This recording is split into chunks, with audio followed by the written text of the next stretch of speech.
Hey, everybody. How was everybody's day? Bingo, bitches. Thank you, Carolyn. Hello, Rose, my darling. I know there are other people sort of popping in and out of other places, but I'm hoping everybody will pop on in. Just give everybody a second. It's only been 2 minutes here while we played the intro. But we got bingo. That's what we got. We got sewer cult bingo. Today's version is sewer cult bingo.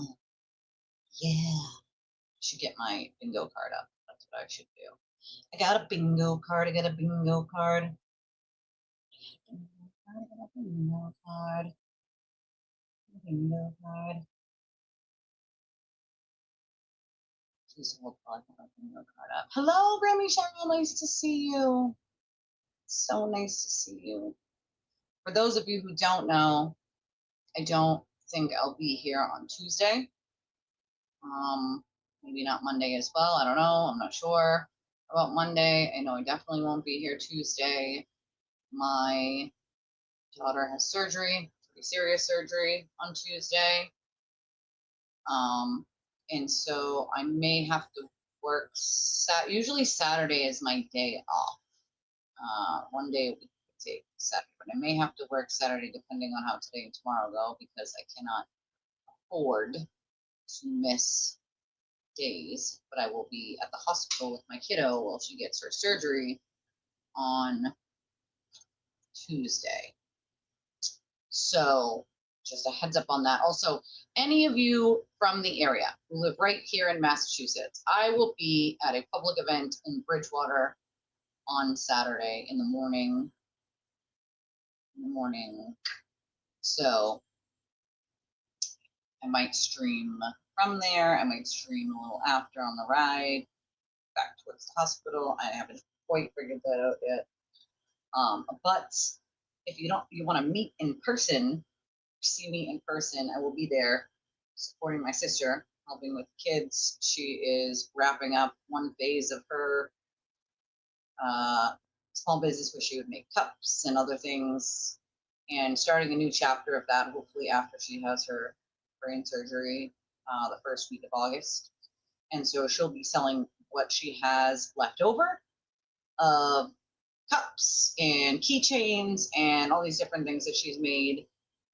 They're beautiful. So if you are not doing anything Saturday, it's like a crafting event, basically, all different sort of tents, all sorts of different things. And I will be there in Bridgewater on Saturday to be in person and say hi, meet my sister and say hi. I'll welcome anyone to come on down and say hello.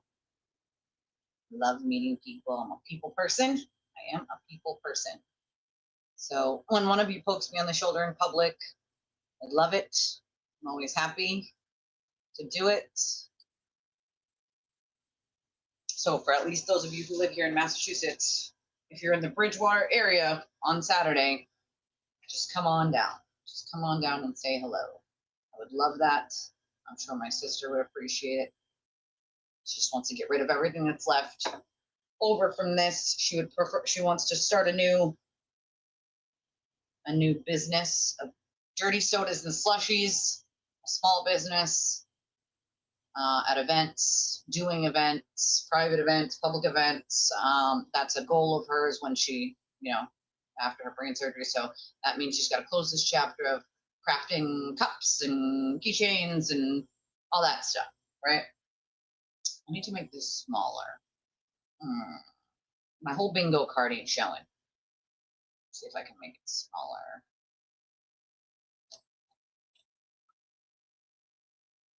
Maybe if I do it this way and I upload it instead of uploading it like that, if I upload it like this.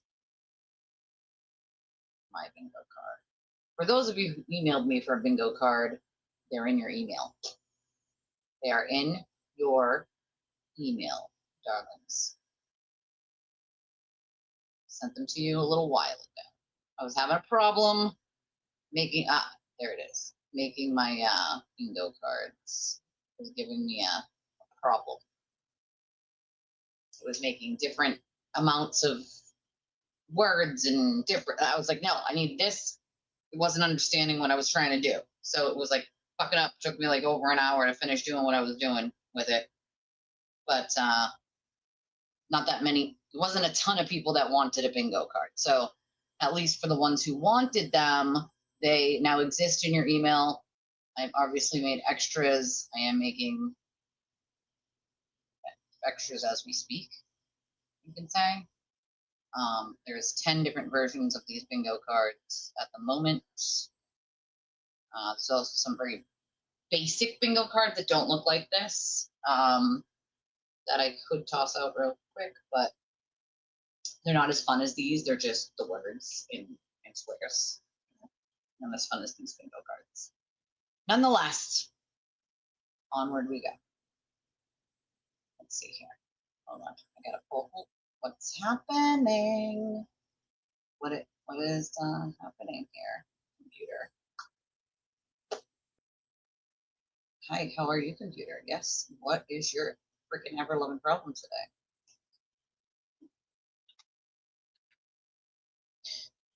So if you have not gotten your bingo card and you would like one, now would be the time to DM me on Twitter or email me very quickly to get one. Okay? You gave Sapphire a bath? She's giving you the side eye. Well, you're gonna have to get the blow dryer out then and give lots of belly rubs. She may not forgive you. she's like, F you and your baths. I don't like your baths. She's I don't like it. All right, so yes, for those of you that did not ask for a bingo card yet and you want one, right now is the time to pop into my email or my DM on Twitter and get one because we gonna play. We gonna play some bingo. We're gonna play some bingo. I'll give it a second before I She hates the blower? Damn it. She's very particular, Space Ghost. She likes a particular set of skills, okay? She likes a particular set of skills. Please hold, I have to tell the room service guy something.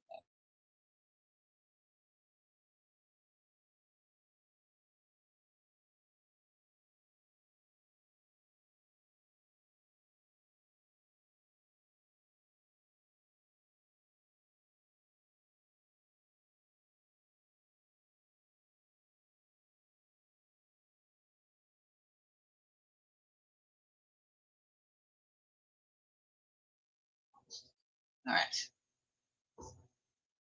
All righty. Checking the emails real quick, just to make sure we didn't miss nobody. Checking the DMs real quick to make sure we didn't miss anybody. Sent Ruthie hers. Okay. Check the DMs real quick on the Twitterverse. All right. Twitterverse here.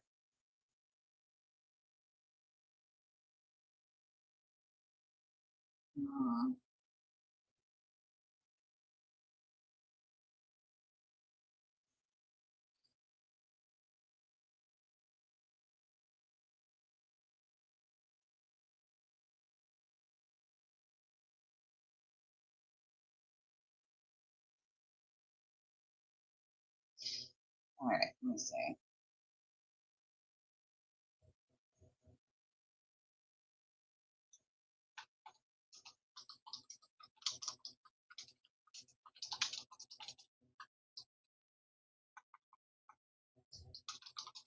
All right.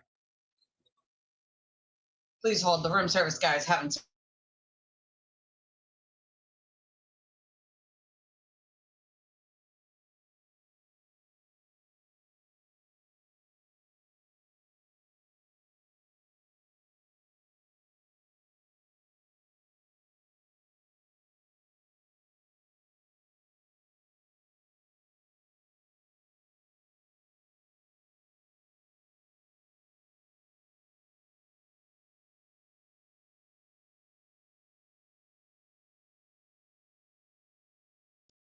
I'm serious. Guy brought me fries.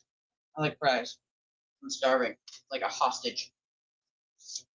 Starving like a hostage. I may or may not have some small prizes for bingo. Okay.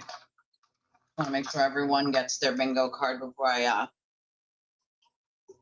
start bingo. I heard Mike enjoyed his fried apple pie. It's delicious.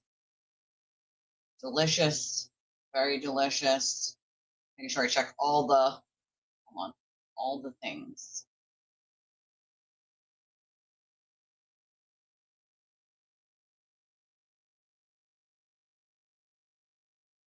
All right.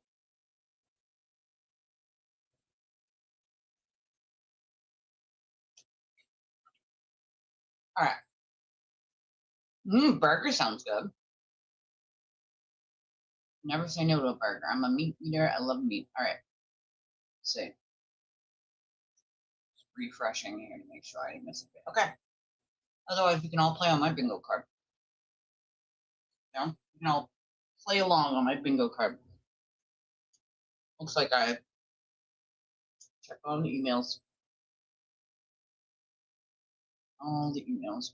Oh, yep. Okay. All right. I'm gonna close some of this stuff out because I got way too many things open in the background here. Is the last bingo card done? It is. Why doesn't it say number 11 on it? Why doesn't this one say number 11? All the other ones have numbers. This one didn't put a number on it like I told it to. What the hell? You know, this is bullshit, I say. Bullshit. All right, well.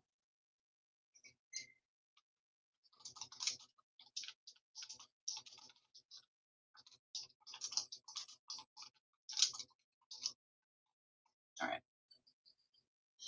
Here we go. We're going to do Twitter Tales because, I mean, that's where we got some clips that we're going to play bingo with. We have all these words we gotta bingo with.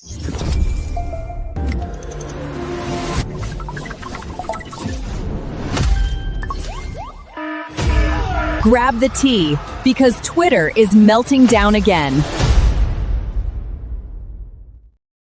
I believe we should start with the Ethel hearing. I believe that's where we should start. I believe we should start at the Ethel hearing, where Ethel decided she wanted to try to get that order on Jen Altman, which she failed miserably at, which anyone with a brain cell would have known she would be failing miserably at. So, here we go. Get your bingo cards out, folks. Oh man, I can't keep my bingo card on the screen. That's all right. It's okay.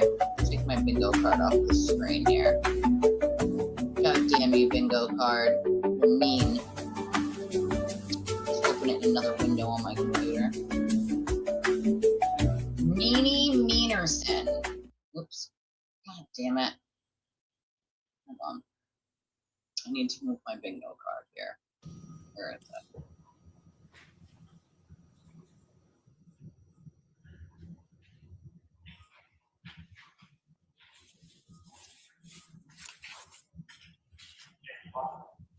Gotta listen for the words. For bingo, if you have your bingo cards. Y-ink, LGL, no ink. Hi, thank you, Ms. Machado. So I was just carefully reading your affidavit. How did you first come to know Ms. Altman, now that I've read the affidavit? I was a reporter for the Karen Reed trial. Ms. Altman was there as a part of that, as a supporter of Karen Reed. My first interaction with her is she approached me outside the courthouse, identified herself as a fan, and I think took a selfie with me. And I can't recall if that was in trial 1 or trial 2, but it was one of those trials where I covered both. So that was my first interaction with her. My second interaction with Ms. Altman was also pleasant. So the first interaction, do you know when that was? Sorry to interrupt you. Do you know about when that was? It was either during Karen Reed trial 1 or Karen Reed trial 2. So either in 2024 for Karen Reed 1 or 2025 in trial 2. And when was trial 2? What part of 2025? I think we got a verdict at the end of June in 2025. So somewhere in that time frame. All right, did you work for a news organization or I'm an independent journalist. Well, actually, during trial one, I worked for Fall River Reporter and New Bedford Guide, actually. And then in trial two, I was independent on my own. Okay. All right, so I interrupted you. The first was in the summer of 2025, and then what else were you going to say? The second interaction I had with her actually is both she and I were victimized by a individual by the name of Stephen Cody. He also was kind of like a fan of the Karen Reed trial, and I had to actually get a restraining order against him. And she also was victimized him. He was sending things to our home. Fun fact, Steve Cody sent things to my home, threatened me, did the same thing. Jen definitely needed to get one because he just kept coming back with her. He went hard with her. So Jen had a reason for a restraining order, okay? Ethel did not. Ethel did not. You know who else got things sent to their house from them? Kevin Linehan. Also Mike, I believe. So a lot of people got random shit like that from Stephen Cody, including the Turtle himself at one point, because he was a Turtle writer at first, then flipped, so on and so forth. There was no one in that scenario that needed to get one other than Jen, maybe Sandy, and maybe Kyle. Ethel Machado did not need a restraining order on Stephen Cody in the same way that I didn't, which is why I didn't go get one. Again, she doesn't seem to understand, like, wasting the court's time for no reason. Onward we go. Chinese food deliveries, like all the time. And she reached out to me to let me know that she had also had a restraining order against him and her experience. And I used that information to obtain my own. He's currently incarcerated for violation of that for someone else. But the second interaction I had with her was also pleasant, with no concern. All right, so you had no concerns on the two in-person interactions. Correct. And then I know she's been sending you derogatory emails and texts. Do you have any idea where that came about from or how it came about? So, I mean, full transparency. We hadn't really interacted with any concern up until March of this year. So occasionally people. Transparency is a bingo word if it's on your card. People have differences of opinion, and, you know, fans turn into people who don't like me, and it is common. I mitigate those as necessary. Some people very easily will accept it. Please don't contact me. Miss Altman did contact me for the first time with any type of aggression in March of this year. I engaged in a back and forth with her. I thought I could handle these interactions via text message.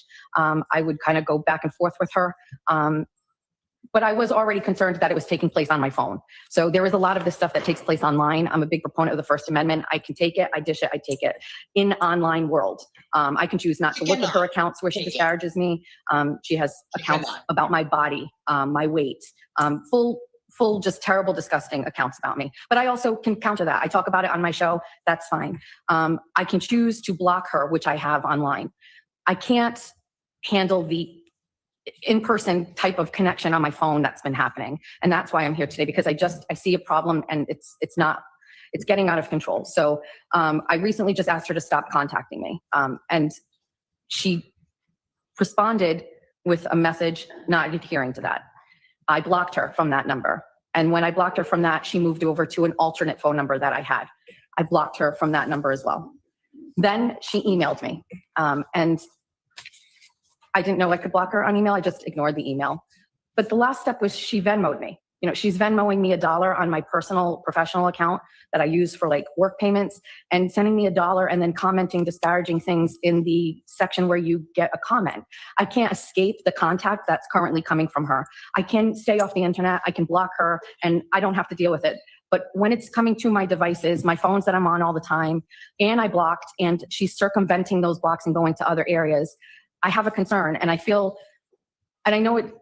silly even talking to you after I just listened to this case that was here. I get a lot of people like who message me all the time, and some of them are really terrible. And I really just try to like keep my space from fans, so to speak. There's a line that's getting blurred here that's problematic. And some of the language that is being used, I use that in real life on my internet show, online. But when I'm getting it in the middle, like last night, I got these 2 messages in the middle of the night. You know, I'm getting woken up at 1 o'clock in the morning with emails, 2 o'clock in the morning with emails, another response on the Venmo. The only other issue that I would mention is a woman by the name of Marie Carvalho. She lives in New Hampshire. She reached out to me. She asked me to testify in a case where she is asking for a restraining order against this woman. And I said no, I declined that. I'm just looking to protect some personal peace here. I don't care what she does on the internet. None of my affidavit includes that, other than that she did text me and ask me to go listen to her. And on that, online, show, she talked about my daughter who is a minor. I can talk about my daughter who's a minor, but I just don't feel like she can. Either way, I'm not here about anything that transpires online. I'm looking for some peace and protection from the direct contact that has been happening, even though I have stated I'm at. Whoa, whoa, whoa, whoa, whoa, whoa, whoa, whoa, whoa, whoa, whoa, whoa, whoa. Hold the fucking phone. Marie Cavallo, Sparkly, she's trying to get an order for no real apparent reason, and so I need to bring her up. First of all, she's not a witness in this case. She has literally nothing to do with anything. And all the things you're describing her First Amendment, she was never a Jess Machado fan. Let's just throw that out there. Jen was never a Jess Machado fan, has never been a Jess Machado fan. She watched the Karen Reed trial and was friends with Aiden. Like, what are we doing? Like, full transparency is on the bingo card. Once again, for those of you who just came in, I do have extra bingo cards. If you did not get one and you would like one, you can email me or DM me right now, and I will send you your own. I tried to have mine on the screen with me while we're doing this, but the problem is obviously the window is overtaking it. I can put it, see, this is my bingo card.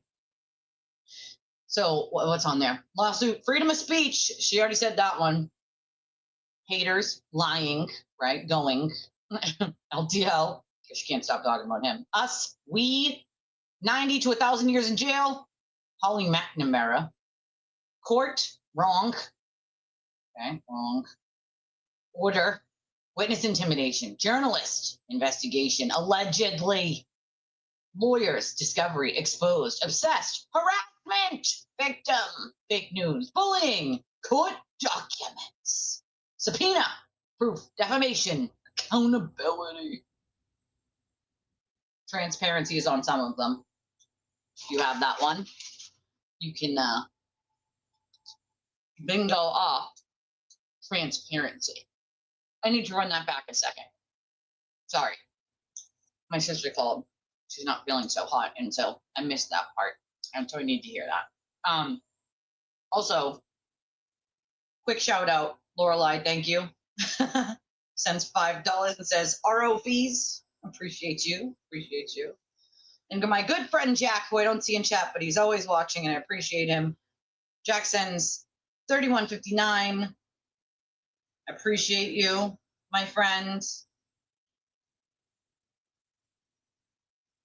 I appreciate you. Haven't seen you in a bit, so I appreciate you popping by, my friend. I appreciate you. And then I had a $10 one this morning from a wonderful lady on PayPal. Unfortunately, the car situation isn't going to work out. Her husband gave it to the neighbor already, so that's okay. On where we go. If anybody else knows anybody donating a car that works, that drives, I'll definitely take it. But back to square one on that front. Donuts should be a free square. They should be. I wanted a free square, but it didn't. Listen, I tried to make them all individually myself. Okay. Then it wasn't like saving the way I needed it. I appreciate you, Jack. Haven't seen you in a bit. Appreciate you, my friend. I read your message. Yeah, they probably did not pop through because I haven't seen one from you in a while, but it's nice to see you, my friend. I know you're always listening. And I wanted a free square in the middle. And I tried to do it all myself, and then it wasn't saving right. And so I said, fuck this, I need AI to help me. And I had to make them individual, one by one by one, which is what I did. But they didn't put the fucking free square in. And every time I tried to change it to something else, it would like take something else out I wanted. And so I said, fuck it. We're doing it this way. We're doing it this way. So real quick, before I get back to this audio, I'm running it back a little because my sister called and I didn't really get to hear that part.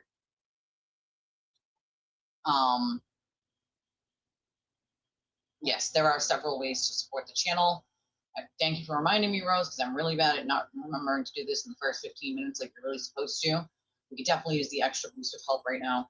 I won't be here Tuesday. My daughter has a very serious surgery. And I don't know about, I might have to work Saturday to sort of make up for Monday. Saturday's usually my only day off of the week, but I can't afford to be out of work for a day, especially with a whole month of August coming up and me having to sort of figure out how I'm going to run 2 households, my sister's and mine, since she will be down for the count after her brain surgery in the first week of August. So we can definitely always use the bump and the help, whether that's, you know, Cash App, Venmo, PayPal, Revolut. We have Chime. We have a link pinned to the top of the chat there. It's also in the description of the video. That works for any debit, credit card, Apple Pay. Then we have the YouTube options, which will help at least for next month. And those are, you know, super chats and jewels and memberships. All right, let's get back into this. She is a mess. She doesn't like the First Amendment, only for her. Just like Aiden, it's only message, not adhering to that. I blocked her from that number. And when I blocked her from that, she moved over to an alternate phone number that I had. I blocked her from that number as well. Then doesn't sound like she's telling the judge that that she posts these numbers and emails and her entire address all over the interwebs. It doesn't seem like she's going to tell the judge that part, huh? No news yet. Always like, comment, and share. It definitely helps as well. We appreciate you. she emailed me, and I didn't know I could block her on email. I just ignored the email. But the last step was she Venmo'd me. You know, she's Venmoing me $1 on my personal professional account that I use for like work payments, and sending me $1 and then commenting disparaging things in the section where you get a comment.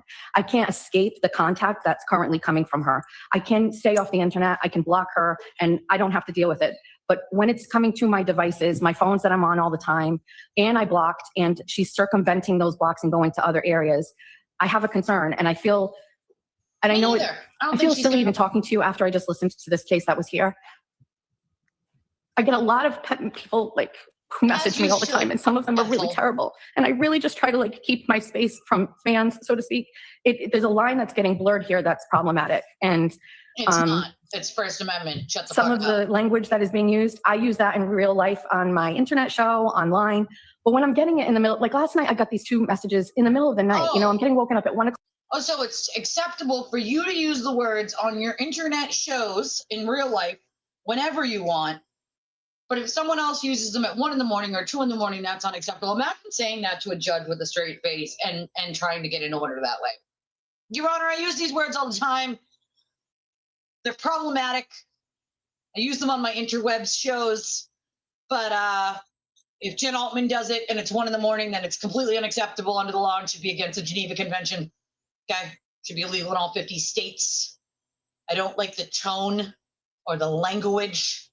Meanwhile, she's over here cheerleading for Aiden. Rah, rah, sis, boom, bah, First Amendment. You can call a murder victim's mother the C word. Totally acceptable. Right? The language that man uses, and you're like, man, I support Aiden Kearney. Meanwhile, you're at a court saying this language is totally unacceptable, Your Honor. I use it on my interwebs show, but when Jen Altman does at 2 in the morning via text message or email, that's bad. That's bad. Imagine having this lack of fucking self-awareness in front of a judge. How fucking embarrassing. How embarrassing. O'clock in the morning with emails, 2 o'clock in the morning with emails. Another response on the Venmo. The only other issue that I would mention is a woman by the name of Marie Carvalho. She lives in New Hampshire. She reached out to me.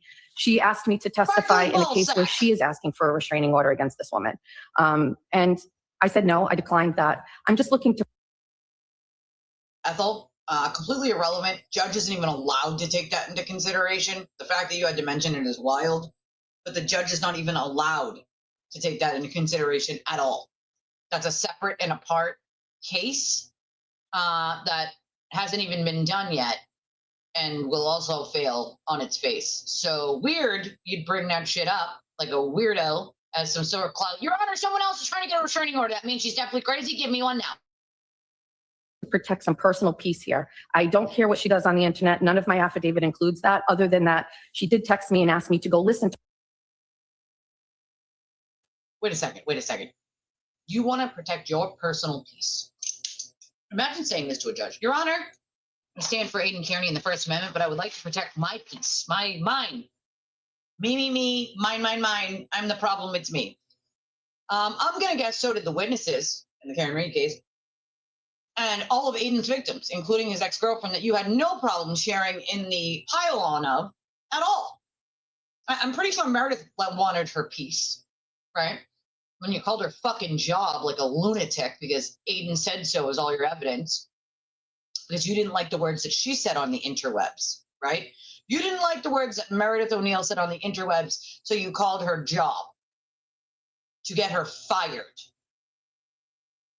I mean, imagine saying this shit with a straight face to a fucking judge. Hello, what planet are we on? Anyone? McFly? Bueller? Like, what the fuck is going on? I will take these people are idiots for 700, Alex. To her, and on that online show, she talked about my daughter who is a minor. I can talk about my daughter who's a minor, but I just don't feel like she can. Either way, I'm not here about anything that Fun fact, Jess, actually she can. Actually she can. And not for nothing, but how many fucking times did you talk about her daughter over and over and over and over with no response from her? So it's perfectly acceptable for you to get on your interwebs show and talk about her minor child over and over and over and over. But you don't think she should be able to respond and talk about your daughter that you bring up all the time. See, there's the difference, is Meredith doesn't bring up her daughter. She doesn't get on her interwebs show and talk about her daughter. See that? See how that works, Ethel? You, on the other hand, embarrass your children on a daily. On a daily, okay? Just saying. You think you're the only one who deserves fucking peace? Ethel, I deserved peace 3 years ago, darling. That ship has fucking sailed because I didn't lie for Aiden Kearney. Okay? I didn't lie for superfan blogger Adam. And no, I don't get peace anymore. I simply don't get peace. It is what it is. That's a way to try to shut me down and shut me up, and it ain't going to happen, right? They try every single day, and they try really fucking hard. But you're not going to shut me up. It's not going to happen, right? So sad for you. But you think you deserve peace, and you think she shouldn't be allowed to talk about your minor child while you sit there and talk about her minor child? Oh, okay. Makes sense. That's it. That's me, Twisted. Hi, that's me. Yep, I'm Twisted. Exactly. That's my name. Can wear it out. Transpires online. I'm looking for some peace and protection from the direct contact that has been happening, even though I have stated I'm asking don't contact me. And I felt like once she was going past the regular phone number, going to another phone, the email, then the Venmo, I can't really escape it, and I don't know how to stop it. And I thought simply the court telling her just don't contact her would be great for me. That's what I need. It's just, I can't. I'm on my phones all the time. It's my work. It's my job. And I can choose not to listen to someone call me a fat cunt on the internet, but I can't get away from it when it's on my phones. All right, thank you, Ms. Machado. I appreciate your testimony. Block. You can, idiot, block. So under the harassment prevention statute, which is chapter 258E, you don't mean the definition of harassment is a lot different than if you and I were having a cup of coffee talking about the derogatory names she's calling you. I think we both agree we call that harassment, okay? In a setting, a mutual conversation setting. But under the statute 258E, excuse me, I have to find a certain number of events that rise to a certain level of conduct to issue the order. And I credit your honesty and I appreciate your candor. When there's communications that are not in person, under this statute, they have to be what are called fighting words or true threats, okay? In order for me to issue this order, there has to be a certain number of them. Fighting words have to be in person. So thankfully, that's not the case here, okay? The other option is true threats for that type of communication. True threat has to be an immediate threat of fear for you that causes you immediate concern for your safety, okay? And I get why you came. The derogatory comments, the language, and the communications obviously is unacceptable, but it doesn't rise to the level of a true threat or fighting words for me to grant a harassment prevention order. I would have to make a finding that there's a substantial likelihood of imminent danger of harassment as it's defined under the order. And there is not. And respectfully, I just can't do that today, okay? A couple of things to keep in mind. If anything was to happen that caused you fear for your safety, you call the police right away. Number two, if anything further was to happen, I don't want this to discourage you, you come right back to this court or another courthouse if it's available and make the request based on whatever. I'm just going to point out here that Ethel ranted and raved about this part where the judge told her all this. Fun fact, Ethel, Judges tell everyone this. They let you know that if you fear for your safety, to call the police, right? To call the police. And if there is actual harassment, like they show up to your house, they start threatening your life, then you go back to the court and actually have one, because then at that point you would have standing. It's not, oh, she keeps talking about you on the interwebs that you can go back and get one. That's not the way it works, darling. I will tell you, I have sat through a billion of these hearings as an advocate for people right next to them while they're getting them. And I have heard the judge say this a billion times. It's literally what they always do. You can do this and this and this, and these are the things you can do, because I'm not granting this because it doesn't meet the fucking law for what you're asking, you lunatic, right? These are the things you can do. The fact that you went and ranted and raved about it later on, like, the judge told me I could come right back. I can. Yes, Ethel, you are not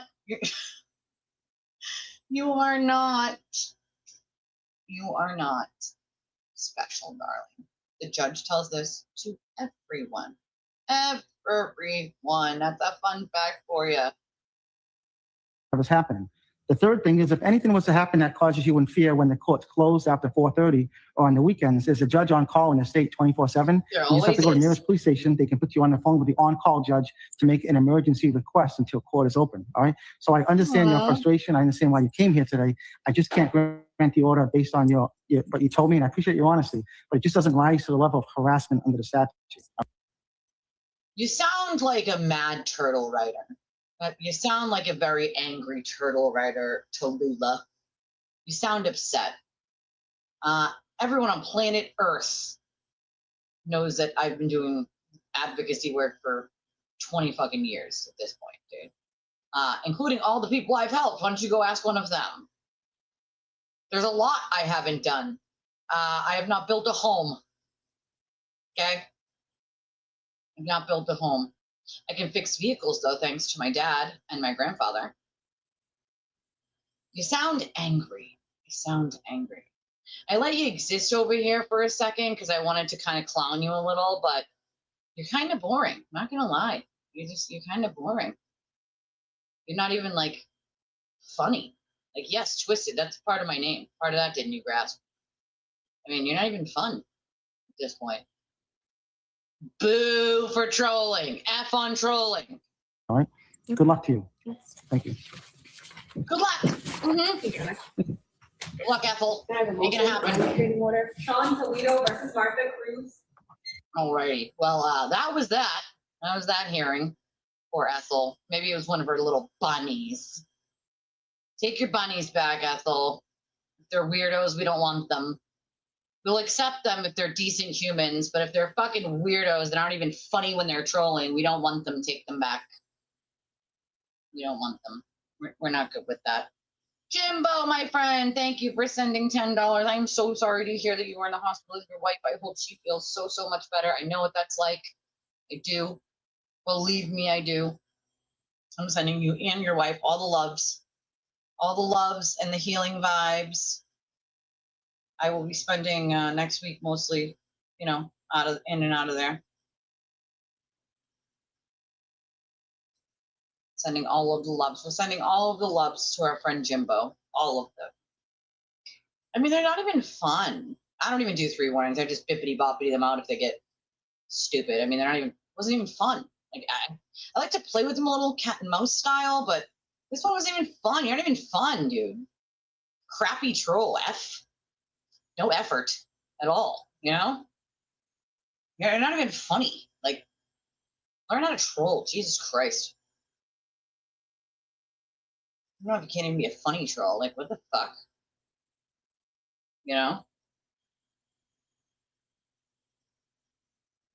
Amen to what Shorty said here. She put up this post here that says most people, well, it's a meme, but it says most people who have you blocked can't even remember why they blocked you. And that it's funny, and it pertains to me and her. I said, because they were told we were bad by a turtle or his cult. That's the only reason. Sad, really.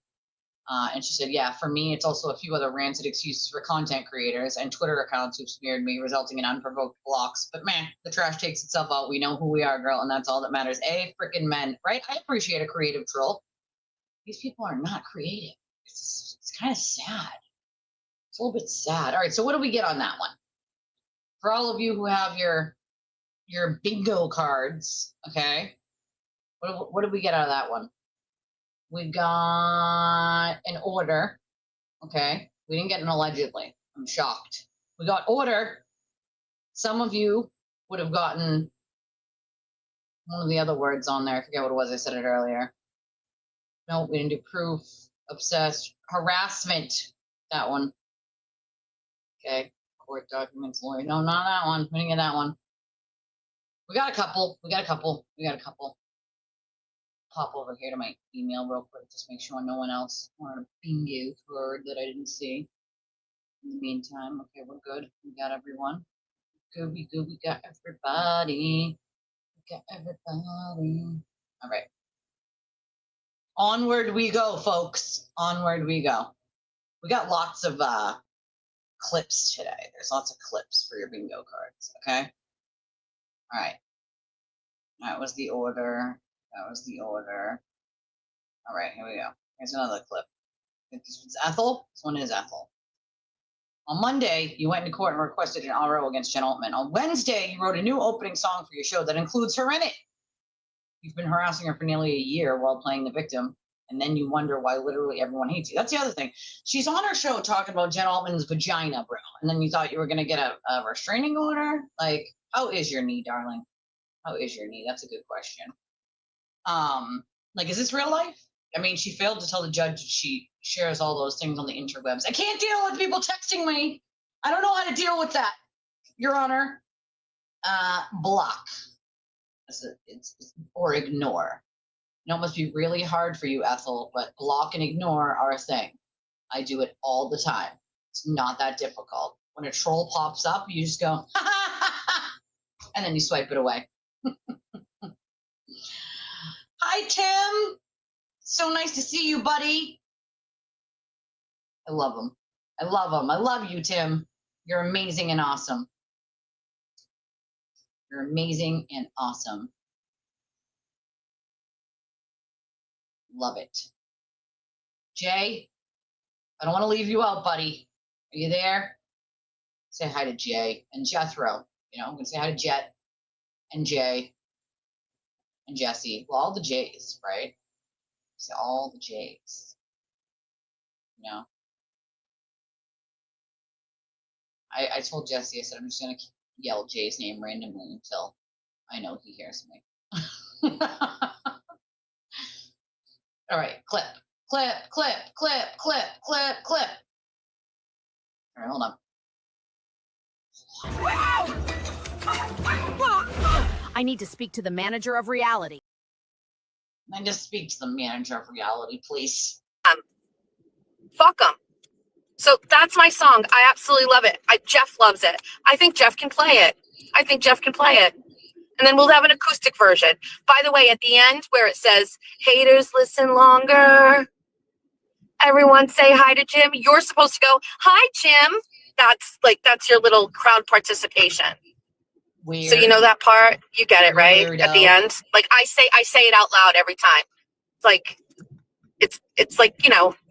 it's the modern day version of Sweet Caroline, essentially. Hi, Jim.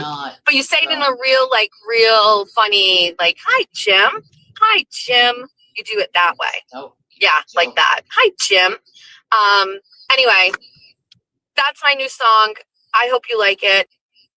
She said it's her new song. That one wasn't on the bingo card. For all of you that have a bingo card, song was not on there. Okay? There are different words on different bingo cards and they're all mixed up, but song is not on there. Okay? You will not be winning a prize today for the word song, although we do have some for the bingoers. I think we're sticking with it, but we're going to have a different version of it tomorrow. It's a less Nickelbacky song.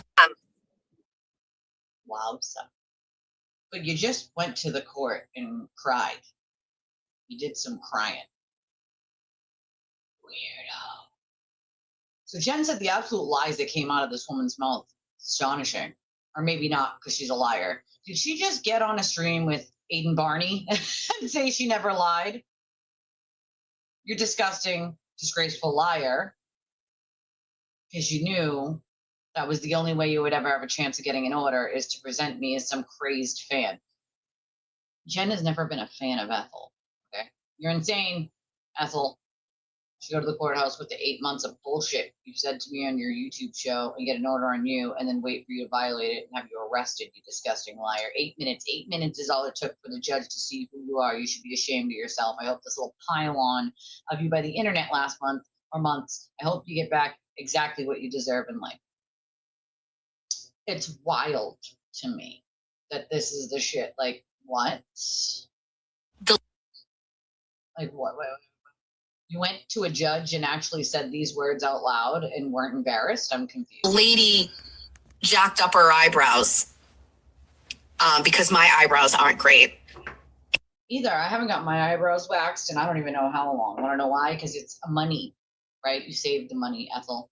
You don't just go to the casino and drop money you don't got, or money you should be, using for bills. So I use them all for bills and then there's nothing left. So like that's kind of how it works. You don't just like waste money for no reason. And they make fun of my eyebrows. And so full transparency, I don't really care about my What? Transparency, that's on the bingo card. Who has it? Who has it? Who's got transparency on the bingo card? That one's on there. That one. Well, Grant, you don't have a bingo card. You just popped in. Don't worry. We're only a few words in here. Okay? You can get a bingo card still. You just need to email me or DM me on Twitter and I will send it to your DM. Eyebrows. I've never really cared about my looks much because bingo yet. I just look in the mirror and I think I'm pretty. So, although I do have something special for if a guy won. We have a cup for the guys. Okay? And or a keychain, which I can put like your name on or your dog's name on or whatever on. And then I have these fun. I don't think I have any of the backpacks left. Just the tote bag. I don't have any of the drawstrings. No drawstrings. No drawstrings. I looked. Fun fact, I used to make pearl jewelry, so I have a lot of it that I still have, and I made this beautiful ring. Drill and set the pearls into the jewelry.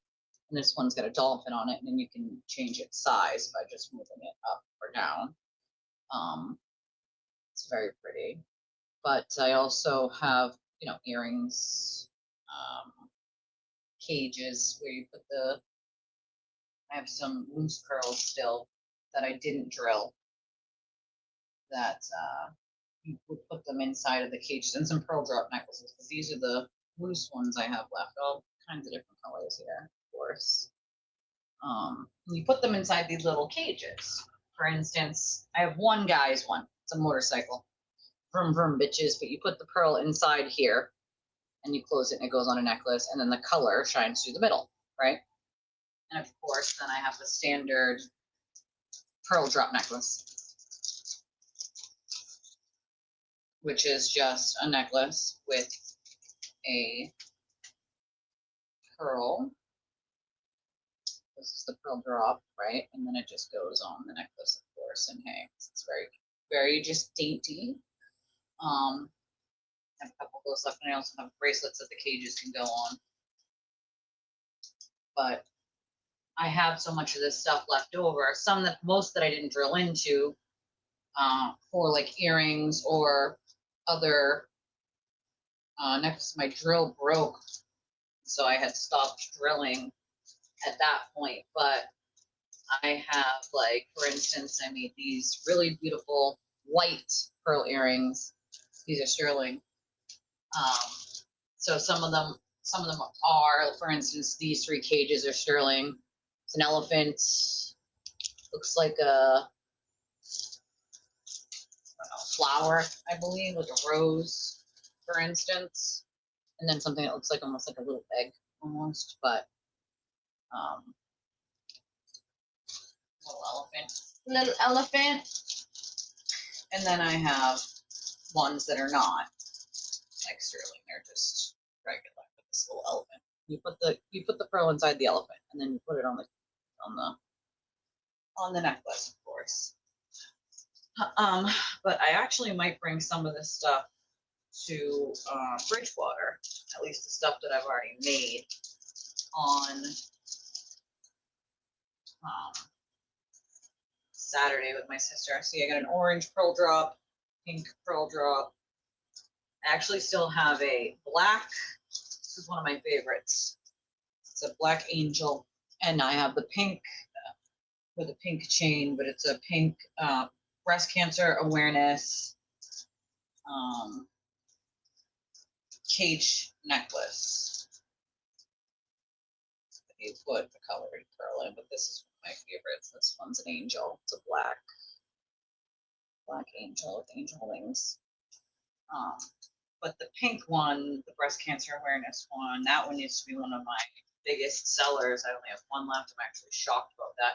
I have a cute little kitty cat and a heart and a kitty cat. I love this heart. This was another one of the best sellers back in the day when I first started this business of drilling and setting pearls into jewelry before COVID ruined it. This one's a little smaller, but it is the breast cancer awareness one. And it's the ribbon. It's a cage. You put the pearl inside there, of course. And then the breast cancer awareness one, which I love. But I used to do a lot of this stuff. There's one thing that I would never sell. I made this one myself. Bracelet. Beads and pearls. I love this bracelet. It's one of my favorites.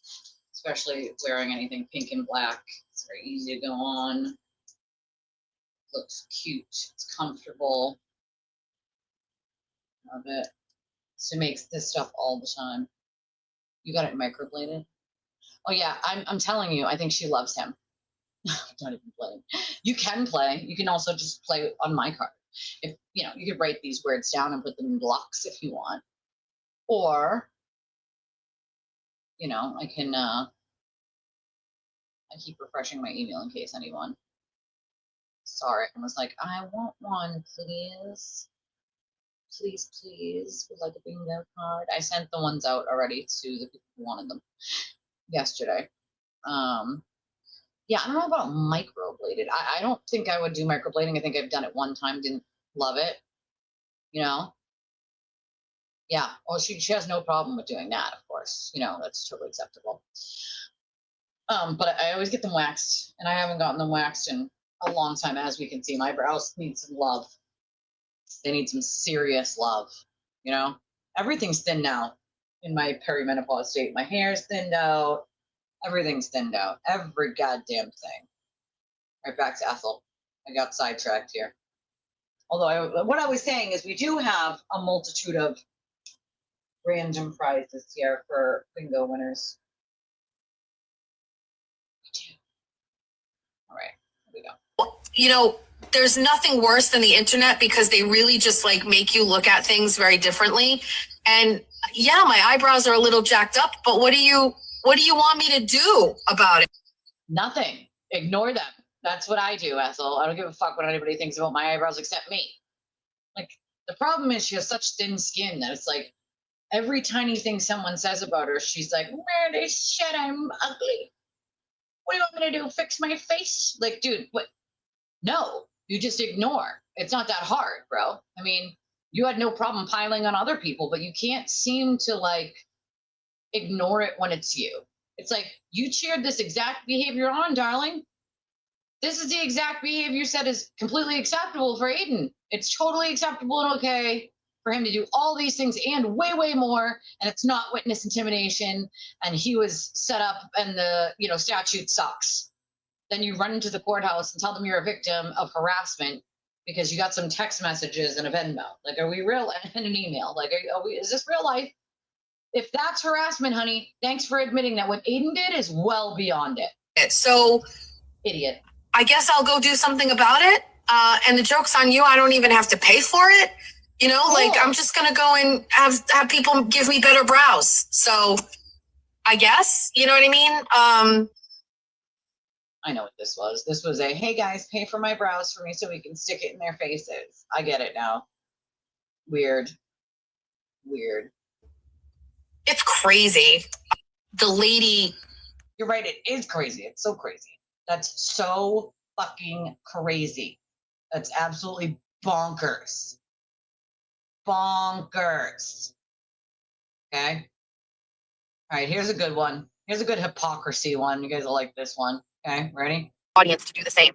And the first thought process is, this is hard. I don't like this. She doesn't like it. I'm embarrassed. She's embarrassed. It also feels, I keep using the word suffocating. It feels suffocating. Suffocating. My brain instantly defaults to the emotion of, there's just so many people making fun of me at one time. That feels very, very suffocating. Doesn't it? No, this is the behavior you loved. What do you mean? You find it very suffocating? I know. It sucks, right? But again, sometimes you got to fight fire with fire, and it just doesn't seem like these people learn. Hello? That these people learn that, like, this is the, you want to do this to people, then don't cry when it happens to you. It's like, what part of this, okay, are you not grasping, darling? Like, what part of it are you not quite understanding? This is real life. This is what happens, you know? Like, why? Just why? He's right. Did she ever think of the witness and how they felt? I have no sympathy for it all. No, I said the same thing a little bit earlier. I said, but you clapped this on, right? And I'm saving a little bit of what I want to say for this next clip here, because it's even worse than that one, right? Even worse than her bitching that, you know, to the judge that this is unacceptable and she can't take it anymore because it's on her phone and not the interweb. So it's totally acceptable on the interwebs where thousands of people can see it, but not privately on your phone where you're the only asshole who can see it. Makes sense, right? Yeah, okay. Judge is probably looking at her sideways, like, what kind of shit are you on, lady? Like, what? What? Wait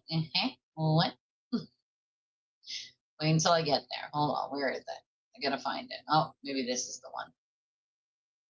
Oh, yep, here it is. I found it, I think. Hold on. There's a difference, she says. No, the fuck there isn't, lady.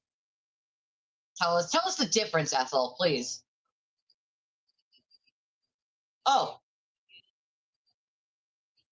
She doesn't take 2 or 3 minute digs on people she doesn't like. Let's be honest here. She had no problem getting on Aiden's show and disparaging Meredith time after time after time, talking about her endlessly. That's not 2 or 3 minutes. Let's be fucking clear here. That's just a bold-faced lie. And you don't like it? You don't like when people do 4-hour live streams and talk about you? Well, maybe don't be a fucking LOL cow, okay? Don't bitch and whine like a baby back bitch that you can't handle a few text messages or emails when some of us who were blamed for things we didn't do, like take pictures, right, of people and send it to other people. I was blamed for that. I didn't have any part in that. That was Deanna and Lauren. But, you know, people who supposedly are going to pretend to be nice to you have no problem throwing you under the bus and blaming you for things you didn't do simply because they are too afraid of what Aiden's going to do to them if they're honest. So they have no conscience about letting someone else have thousands of people pile on them because he lost his ever-loving mind, right? Something seriously wrong with people like her. Yeah, she cried for the judge, of course, right? Performative and all, you know. Of course, yeah, of course, she's so important, you know.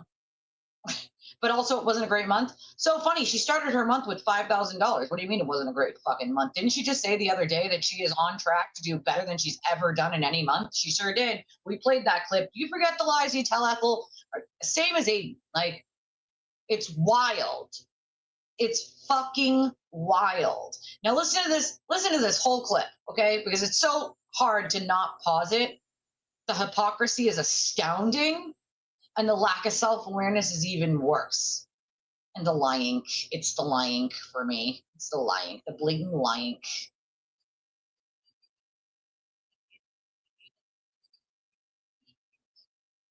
Mm-hmm. Mm-hmm. Mm-hmm. Mm-hmm.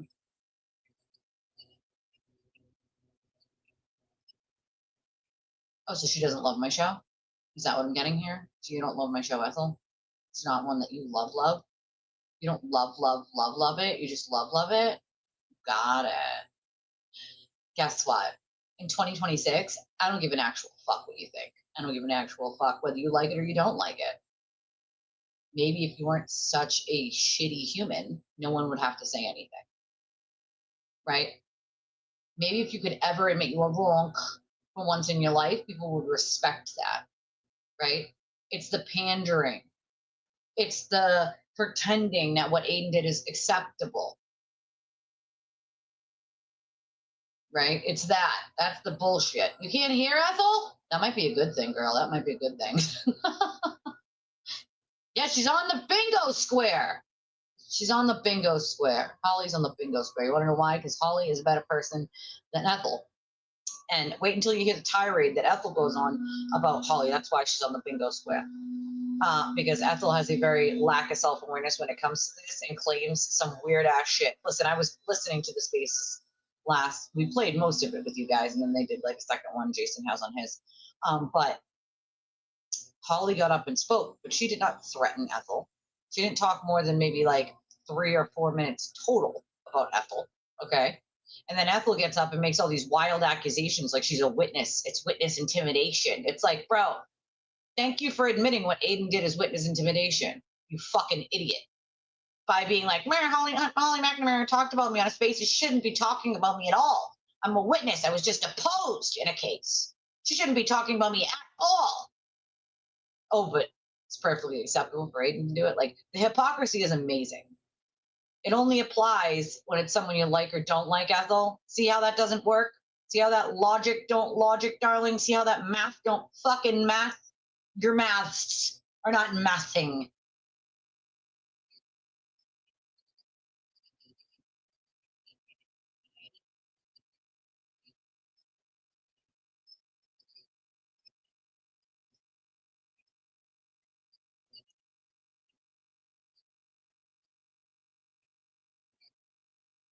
She doesn't like our show. I'm taking it. I'm taking it. She does not like our show. Too bad. So sad. I've been dealing with people like you for 3 fucking years. 3 fucking years y'all have been harassing my fucking life because Aiden Kearney said I'm bad because he couldn't keep it in his pants and I didn't lie for him. That's the simplest reason, right?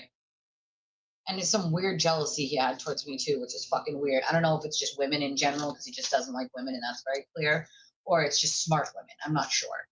Or all of the above, you know? Could be just all of the above, you know? But Holly does have her own bingo square.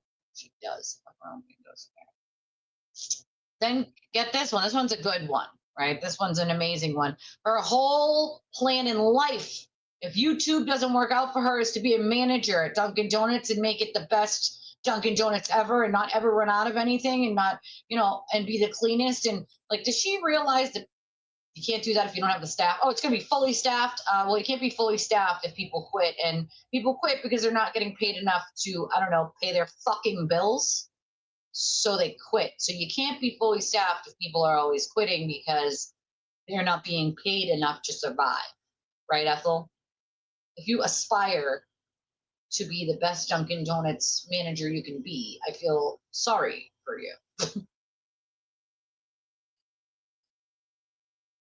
At 50 years old with no disabilities. That's the difference, right? It's one thing for someone who's disabled or has mobility issues like my daughter to get a job that like just is bringing in some money, you know, they need it. And unemployment or, you know, disability does pays about $1,000 a month. You can't even pay a half a month rent with that. Not even a half of a month rent. Okay?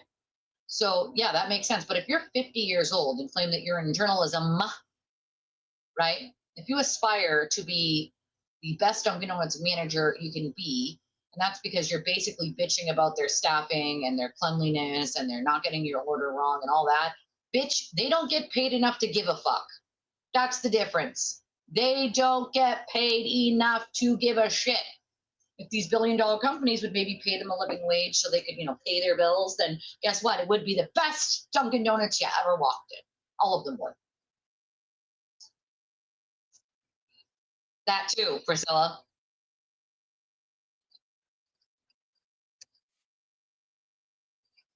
She's happy. She's totally acceptably happy with who she is, even though she points out things that people don't like about her all the time and how she isn't going to change them. I love this tirade for her because none of what she's saying is true, right? She doesn't actually believe that like nothing needs to be changed and she's amazing and awesome and she's not going to change anything. She says that outwardly, but I can tell she's a very broken person inside. She's very, very insecure. I lived there once, okay? I lived in that insecurity one time at band camp. I was 18 years old. I was a heavily abused child and then adult, young adult for that matter, okay? I was insecure. I was broken, right? But you're 50, bro. Like all the things that happened to you, it was time to get therapy like 30 years ago. You know, I did all those things. I did that. She doesn't do it. She absolutely does not believe the words coming out of her mouth about, we don't need to change. We're not going to change a single thing for anyone. Fuck anyone. In her mind, she's like, what do I need to change? Because this isn't going to go well with all this, right? She can't help herself but to be a LOL cow either. Even when her own chat is like, this is LOL cow behavior, Ethel. She's like, wow, no, it's not. Just keeps on LOL cowing till the cows come home. Bullshit. I know she's claimed she has lupus, but not everyone who has lupus is disabled. You know what I mean? Listen, I lived with PTSD my entire adult life. Right? My entire adult life. Hyper awareness, triggers, flashbacks, night terrors, to this day. Okay? PTSD is fucking debilitating. Absolutely fucking debilitating. I live with it every single day. I don't even consider that in one of my disabilities. Because most people still have to do what you got to do, right? I found what works for me. YouTube allows me a flexible enough schedule to be able to help my child who's disabled, to not have to pay 60 grand in childcare, which I wouldn't even make a year. So that would be me losing money essentially going to work. I'd just be losing gas money or transportation money while I'm paying every bit of my check into childcare. Can't afford it, bottom line. And so I found something that works for my physical disabilities, right? My heart issues, my MS, my fibro, literally the millions of things that are fucking wrong with me, and I don't even get disability. Because then you're limited to $1,000 a month. If I could make at least 1,000 on YouTube a month, which I'm close to, not quite, but close, off by a couple hundred a month through YouTube, that's Social Security or disability check. So if you make more than that, you're doing better than being on disability. I would prefer to not just be on disability because then you can't save any money. If you do start to make more, you can't have more than $2,000 in your bank account. So if you're trying to save for a car, they'll start taking out of your check. They'll cancel your check. If you save money, right? Not that there's anything to really save, but, and then again, so if you live on your own, you're living in basically a rooming house, if you can afford that. Because $1,000 a month isn't going to pay for even a rooming house here in the state of Massachusetts. So I would prefer to try to work any way I can. Regardless of my disabilities, I found something that works for me. I can work from home. I can change my hours. And I still work 6 days a week, right? Still work 6 fucking days a week. I do what I have to do. Some days I make nada. Some days I make 25 bucks, 50 bucks.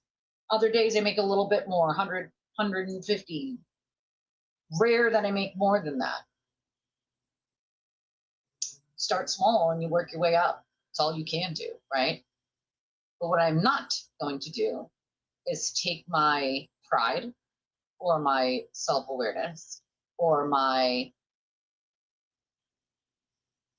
self-respect and throw it out the fucking window for a penny. I could do a lot of the things Ethel does, and I would make a whole lot more money if I joined that cult. Could have done it a long time ago. I would really highly benefit from it. But I would never do that. That's my self-respect. That is my conscience, right? Like it's my conscience saying like, what the fuck? No, absolutely not. She sacrificed all of those things, including her self-respect, sort of just copy Aiden and make the dollar based on shitting on people and based on Aiden said so as evidence of something. As evidence of someone being bad, it's Aiden said so. Get the actual fuck up out of here, bro. Neither of you are journalists. Neither of you have ethics in any capacity. Neither of you check your quote stories before you sell them to the masses. Ethel wasn't even sure about why Jameson's pool was lower than she thought it should be because she doesn't know how those things work. I love when she says my house. She lives in her mother's house. It's her mother's house. But she loves to tell everybody it's her house. It's my house. It's your mother's house. Her name's on the deed. You just live there. It's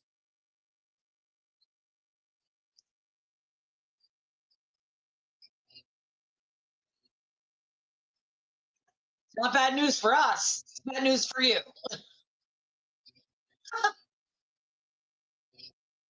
Okay.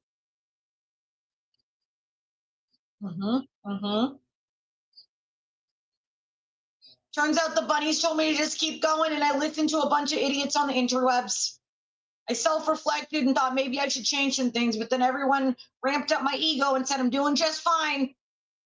Does it sound familiar to any of you? The same shit that Aiden does and his followers do. They just ramp up his ego and pat him on his back, and he's like, "Yep, I'm doing great. I'm amazing. I'm awesome. I'm amazing. I'm the best."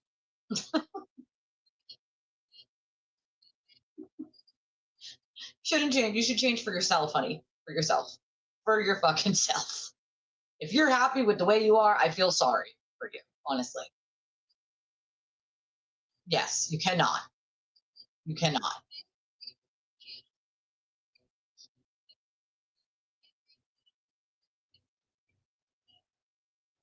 This is our plan. It's an amazing plan, guys. Okey doke. Mm-hmm. Mm-hmm. Mm-hmm. Mm-hmm. She's not going to run out of anything. Although she fails to understand that, guess what? Guess fucking what? Running out of anything also has to do with the people you order it from, honey. If they don't bring your order or what you ordered, which happens all the time, the manager, she needs to speak to the manager, the district manager will order X amount of bottles of this, X amount of this, X amount of that. If you get the order and there are 5 less bottles than what you ordered and 6 less of these and 2 less of those, they fuck it up, you're going to run out of things. You have zero control over whether that happens or not. The thought that I'd never run out of things and everything would be faster, that depends on how fast your staff goes. And you're not going to get them to go faster paying them what you're paying them now to deal with what they're dealing with now. Like, come on, man. Like, does she not? I mean, has she ever had a job? I just don't understand.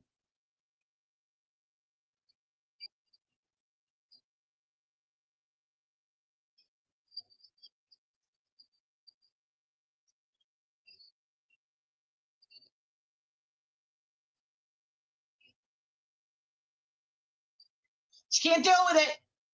She doesn't understand how a real job works, guys. She doesn't get it. She does not understand. Fun fact, I was a a floating manager of 10 public storage locations, 2 of which were in Rhode Island, okay? There's a lot of work that goes behind that. Each store is different. It's separate and apart, right? Each store needs something different. Each store usually has different staff that work together, right? I don't think she understands the nuances of it can't just be the fastest, cleanest. You're never going to run out of anything. Like, cool, are you paying these people a living wage? Because I don't think your boss is going to allow them to do that. You can't hear the Ethel audio? Hold on. Run it back. Hold on. Run it back here.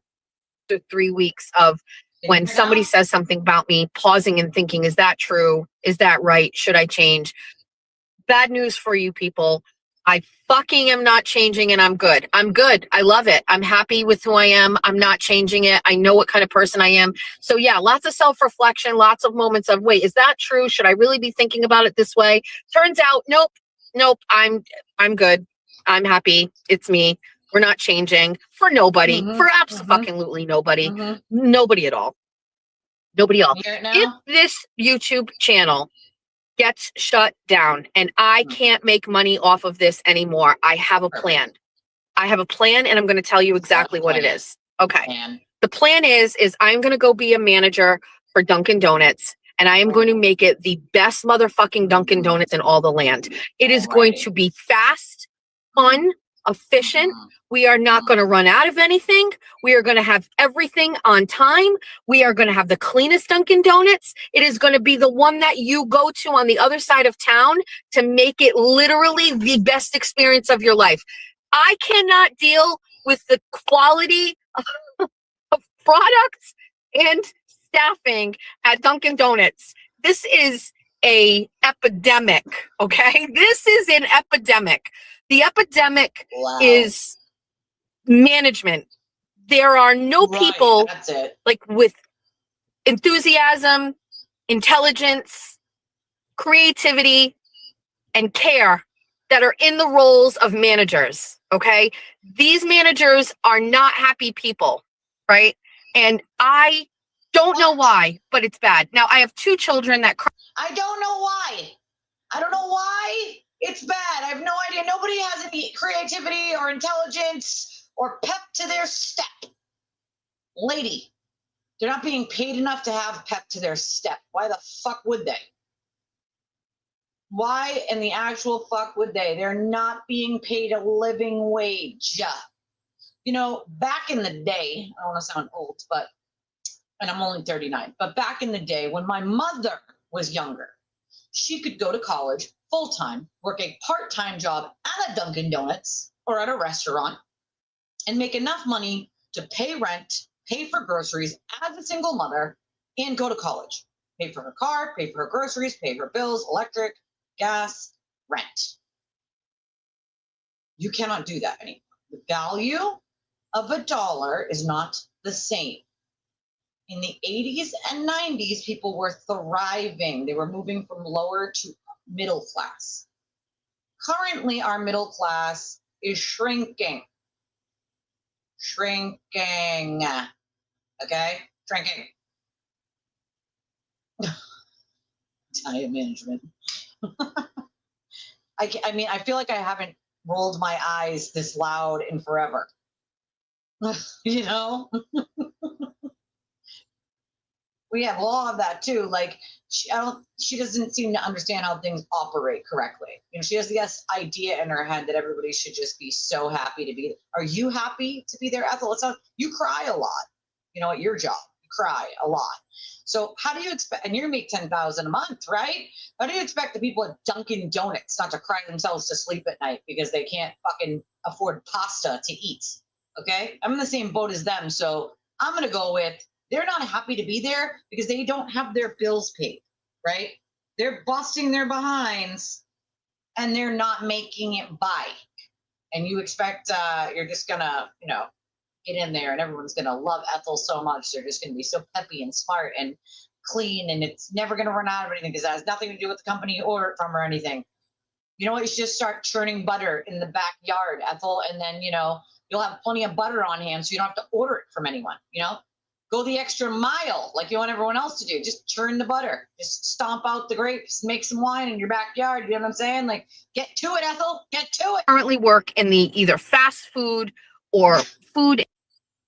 Her kids work in the fast food industry, but she doesn't seem to understand how any of this works. Okay. By the way, the Tartan Army left us with this when they left, and I deeply miss them. I would like them back. Please, Miami. You guys are not fun. You don't let them put cones on your statues. You're arresting people. We're not fans, Miami. We would like our Tartan Army back, okay? We would like the Scots back, please. We would like them back. We would like them back. Oh, I got one for him. Yep. This is, okay, so this is his intent, right? Ethel, you said this is completely unacceptable when it is done to you in text message and email, right? But Aiden tells us his intent. Aiden, what was your intent again, bud? Tell us your intent before this clown show. I think this was pre-trial to trial one of Karen's, or maybe during, right before the trial happened. But he told the intent. He told us all. But I have successfully made it so that no matter where they go in public, people always look at them funny. Yep. And they'll always be like, oh, there's the people that murdered John O'Keefe. They know what they did. And they can, and when they walk into a restaurant and they have to look around them, they have to be thinking, like, who here thinks I'm a murderer? That's a horrible feeling, you know? So my intent was to make sure that when they leave the house, people call them murderers and harass their lives. Ethel said that's not acceptable to the judge. She can't handle emails and text messages. Where's the other crash out from Ethel? Here it is. Here's the Holly McNamara. Get ready for your bingo cards. Hello, darling. Hello. No worries, my friend. No worries. I feel you, and I understand you, and I agree. Here is the crash out over Holly. And I will just say, you guys heard Holly speak on Spaces yesterday. I played it, and even when I left, I know Mike was playing it. All Holly did was speak about her experience with Ethel, right? Her experience, that's it. Her experience with Ethel, that's all she did was speak about her experience with Ethel. And this is the lies that Ethel spews. First, she makes it very clear that she hasn't read the transcripts yet. So that means you haven't listened to it either, but then you're going to very, very, very boldly claim that she made any sort of threat. No threats were made. As a matter of fact, Holly McNamara didn't even ask a goddamn question. Didn't ask a single fucking question. Like you said Aiden can do. You know, it's totally acceptable for Aiden to ask questions. Holly didn't even ask any fucking questions. She spoke on a Spaces about her experience very quickly. That's it. That's it. There were zero threats. Nobody's witness intimidating you, Ethel. You are probably one of the most, how do I put this? You're a fucking joke. Let's just put it that way. You're a fucking joke. You know? You're a fucking joke. Yes, they do. Yes, they do. You have to give proof from your medical providers, the ones that treat you. My doctors have offered several times for that. And I was like, nope, I'm going to figure it out myself. Appreciate you guys, but nope. It doesn't pay enough to survive. So whatever I got to do otherwise to figure it out, then so be it. But if you have to rely on the government or a disability, which you have to prove, by the way, even to get it, it takes months, sometimes years to get, and appeals if you have to. Some people have to appeal. Then you're in bad shape, because they don't, if you didn't work enough years before you got disabled for it to pay you out based on what you made, then you're like stuck on that $1,000 a month, and you can't make much more than that. So it's wild, you know? It's wild. They don't have a sense on how any of this shit works, I feel like, you know? They do. I feel like these people do vote against their communities, you know? It's wild. I also think they hate women in general, you know? Oh, that's my point, right? LTG is, she's going to go on and on about her thinking that Holly speaking about her experience about Ethel, not talking to Ethel, not threatening Ethel, not saying anything other than her experience with Ethel and how she's never met her. She's never met her, and she's basically stalked her for 10 years, and she's never met her, and she still can't stop talking about her 10 years later, right? And that's a fact. It's a fact. That's all a fact, okay? It's all, everything anyone can see themselves, okay?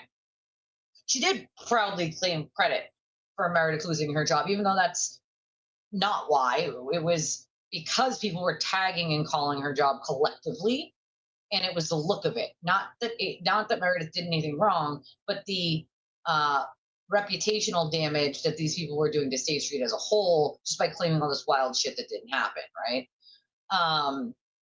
Well, my point is what does she think about Aiden? She proudly says she, you know, rah, rah, sis, boom, bah, go Turtleboy, right? That's her thing. Like, First Amendment, blah, blah, blah, love the First Amendment, except when it's not their First Amendment. They don't like the First Amendment. They don't give a fuck about First Amendment. They only care about their First Amendment. Yeah, she's really, the nerve that she has to call Jen Altman a fan of hers, like, what? What does she think I've been through? You know? What is this real life? Like, you don't want people piling onto you? Welcome to my world for the last 3 fucking years, Ethel. You clapped it on like a fucking seal from behind closed doors because Aiden Kearney was your friend and you used him as a sword and a shield. Oh yeah, she went on and on. I don't know if we played the court hearing earlier, LTG, in the first part of the stream. And she said, Your Honor, she talked about my minor child, my daughter. How dare she? It's unacceptable. Meanwhile, if you run the tape back, who talked about whose child first? Oh, that's right. Ethel endlessly talked about Meredith's minor daughter endlessly over and over and over again. We have that clip too, by the way. You know, we do. Gentle reminder, Rose says you can support Untwisted Tragedies content as described in the scrolling. See the scrolling at the bottom there? Yes. Also give a thumbs up, a share on your socials. We would appreciate that. Right? You'd be able to charge just everyone all over the place. You know, she cannot take it. She can dish it, but she can't take it. It's a good, gentle reminder, Rose. I appreciate that. You can donate one of a bunch of different ways to the channel. We would appreciate it. We definitely need a little bit of help. This week hasn't been great. And my daughter has surgery on Tuesday, so I will not be here Tuesday. I don't know if I'm going to have to make up for that Saturday. We'll see. I'm hoping that maybe between today and tomorrow, I can just actually still take Saturday off because I only take the 1 day off a week, but we'll see. All right. Here we go. Ready? Are you ready? Because this is like wildly, like the hypocrisy is wild. You guys are going to loudly roll your eyes and be like, don't look at me in that tone of face, Elise. Don't look at me in that tone of fucking face because I'm about to give you a tone of face. All right? Ready? Here we go. Last night, someone told me that Holly was on a space with Meredith and Jim. I don't even know exactly who. The person got the space for me, recorded it, downloaded the transcript. I had already had someone that had found that Holly had been saying threatening statements to me on Twitter, although nobody was really paying attention. We had somebody that was watching. It was already a concern for me because I'm a witness in that case. We had somebody watching. So she's admitting to like stalking someone. We had someone watching her. Also, let me be clear here. Holly has not made any threats towards Ethel at all. Not even a little. That never happened. So here she goes with someone told me, and I got the transcripts, but she doesn't say she didn't watch it, and she can listen, read the transcripts. Holly's made 0 threats against Ethel. That's bullshit. And it's a concern because she's in a civil case and she's been deposed, and this is witness intimidation, she basically says. I can't roll my eyes hard enough at this because no, none of that happened also. So you're just a lying liar, which is wild to me that you people lie as much as you do because it's all publicly available. Everyone on planet Earth can see what the fuck Holly has said and what she hasn't said, and so to claim that she's threatened you is wild as fuck, bro, when it's completely and utterly false. Get your shit together, Ethel, okay? Get your fucking shit together. That Holly had been saying threatening statements to me on Twitter, although nobody was really paying attention. We had somebody that was watching. It was already a concern for me because I'm a witness in that case, and as I mentioned at least once before, you know, witness intimidation is kind of a real thing. I'm a witness in a case. She's the defendant. She shouldn't be saying anything about me. Oh, she shouldn't say anything about you because you're a witness in a case that you were deposed in. A civil case, I might add. Not a criminal case. Not a criminal, per se, murder case, right? Just a civil case that you were already deposed in. But she shouldn't be saying anything about you because that's witness intimidation, says Ethel. Number one, no, that's not the way witness intimidation works. People can talk about you, Ethel. They can say things about you, Ethel. What they cannot do is they cannot endlessly harass you by going to your home with a bullhorn, showing up to your children's sporting events, calling and leaving voicemails, inciting mobs of lunatics to come to your home. We is on the bingo card, guys. If you have your bingo card out, we is on there, okay? We is on there. Holly McNamara is on there. Those are on your bingo card. Okay? It's on there. Okay, witness intimidation is on there somewhere. It's on there somewhere. Witness intimidation is on the bingo card somewhere. On some of you guys' bingo card it is. Some is not, but it's on there somewhere. Okay? Defamation is on there. Subpoena's on there. Keep your eyes on your bingo cards, all right? We had someone watching. We. Yes, it has to be 3 times. The statute calls for 3 separate instances. Yes, and there has to be like there can't just be like you didn't like what she said. You know? Like, come on. Yeah, we had someone watching. Who the fuck is we? Although, again, it's on the bingo card. Right? She shouldn't be threatening me. She shouldn't be saying anything. And I talked to my attorney originally, and he was like, let's just document everything and let's just, let's see how you feel in a week or 2. You want to know why? Because your lawyer knows damn well you're a fucking lunatic and there isn't a damn thing that can be done about it. She talked about you. Get over it. You just can't seem to get over someone talking about you. Now it's harassment, witness intimidation. You just told the judge you don't care what someone says on the interwebs, but you sure care what Holly said on the interwebs. And to be clear, once again, there were no threats. Holly has not threatened Ethel in any way, shape, or form. She talked about her experience dealing with someone she's never met before, who's been harassing her for 10 fucking years. Like, come on. You know what I mean? And a month later, she's on a space. I look forward to reading the transcript, but she's talking about me. At this point, I don't want to be a witness in this case anymore. I don't want to have anything to do with it. These threats that she's put up, these statements she's making, and now these spaces have all ramped up since I've been deposed in this case. No. First of all, nothing's ramped up since she's been deposed. Secondly, witness intimidation would be a thing that to get you to not be deposed. You've already been deposed. So what exactly, that's it. End of story. You're deposed. Right? You already were deposed there, Ethel. Okay? Not sure if you know how a civil case works, but you were already deposed. Okay? This is wild. First of all, again, let me reiterate, there was no threats. No threats. Deposed in some civil case that has to do with Holly McNamara, which is someone that Ethel here has been obsessed with for 10 fucking years and has harassed for 10 fucking years. Just wildly obsessed with Holly.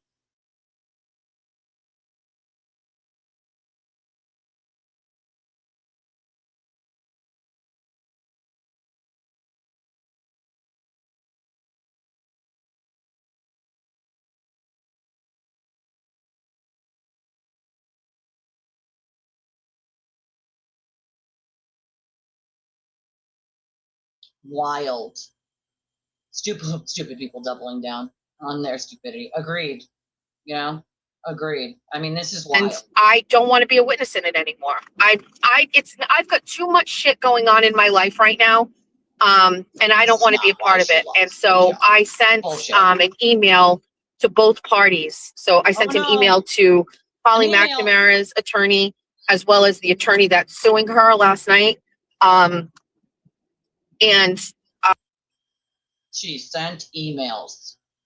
Well, you told the judge emails are not acceptable, Ethel. Okay? You told the judge emails are harassment. Harassment. You can't help it. You cannot.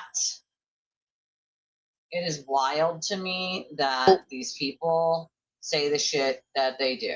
Okay? I'm not quite understanding what they don't get. It's crazy to me that Ethel continues on with saying that she supports Aiden in his cases, but Holly McNamara saying a single word about her is witness intimidation. I mean, that's fucking wild as hell. That is so wild. Wild, wild, wild. So I'm trying to see if those were all the clips that I had from. Hold on.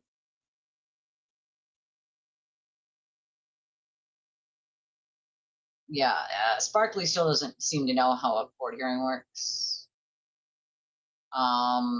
She doesn't understand. You don't get to call witnesses when you're asking for like an HBO and then ask them to testify about their experience with that person. That's not the way like that happens. If it's, you know, a third party that has separate experience with them, that's not a witness to your case, you fucking idiot. It's all these people are selfish. That's one of my pet peeves. Selfishness, and maybe again because my grandparents raised me most of my life, maybe that's why, you know, that old school way of being brought up and thinking is like you're not selfish. As a matter of fact, you're last on the list, you know. Please hold.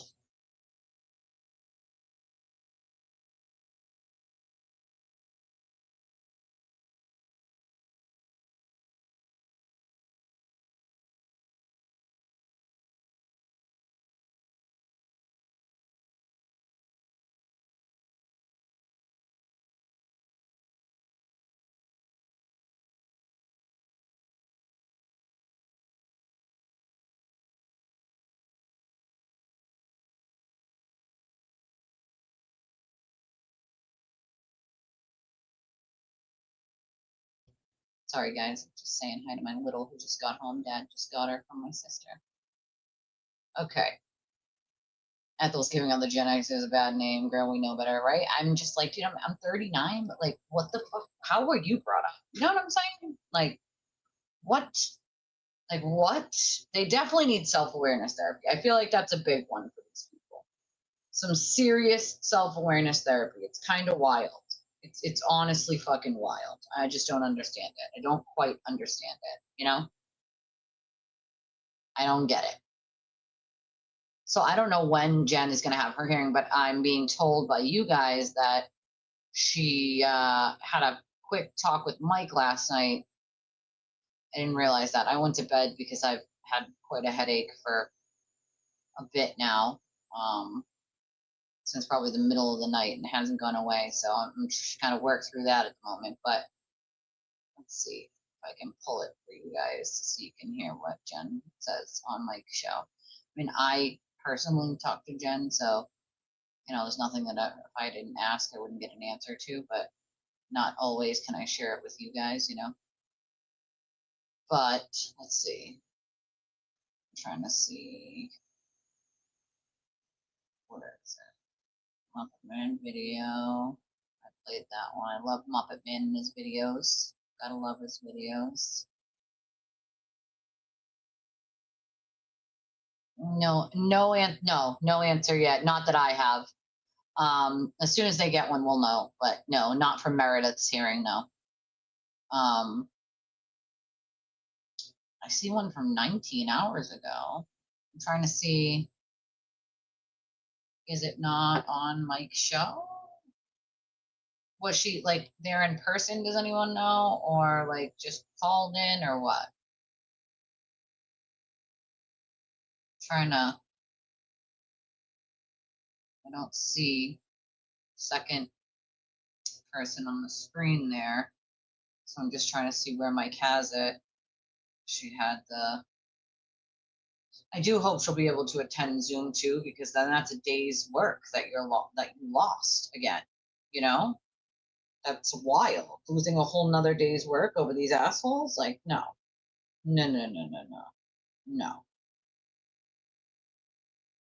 Wasn't she just on a show a couple hours ago? Oh, okay, maybe that's what it was, a couple hours ago. All right, so we'll pull that one up then. I don't know if it was, someone said last night, but I haven't talked to her this morning yet. I was making the bingo cards and I was doing some research on something else that I'm helping someone with, and again, I had a headache, so I was kind of like taking my sweet time this morning. Still have that headache. It's like ibuprofen. That's not enough. Then it's not enough. You gotta do what you gotta do. Just gotta wait it out. I guess I'm probably gonna try to take a nap after the show and see if I can get rid of it that way. Okay, this one's from 3 hours ago, but I only see him. I don't see like anybody joined or anything. She called in and talked about the court hearing. Yeah, that's what I'm looking for. It was on like today. Yeah, so where? I'm trying to figure out where she called in. Hold on. I'm trying to see.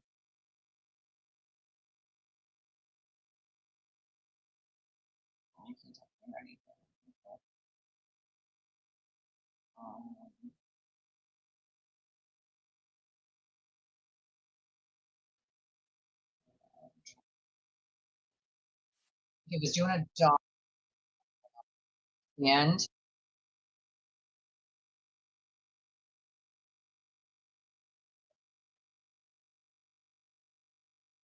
Thirty minutes before the end. Okay, let's see.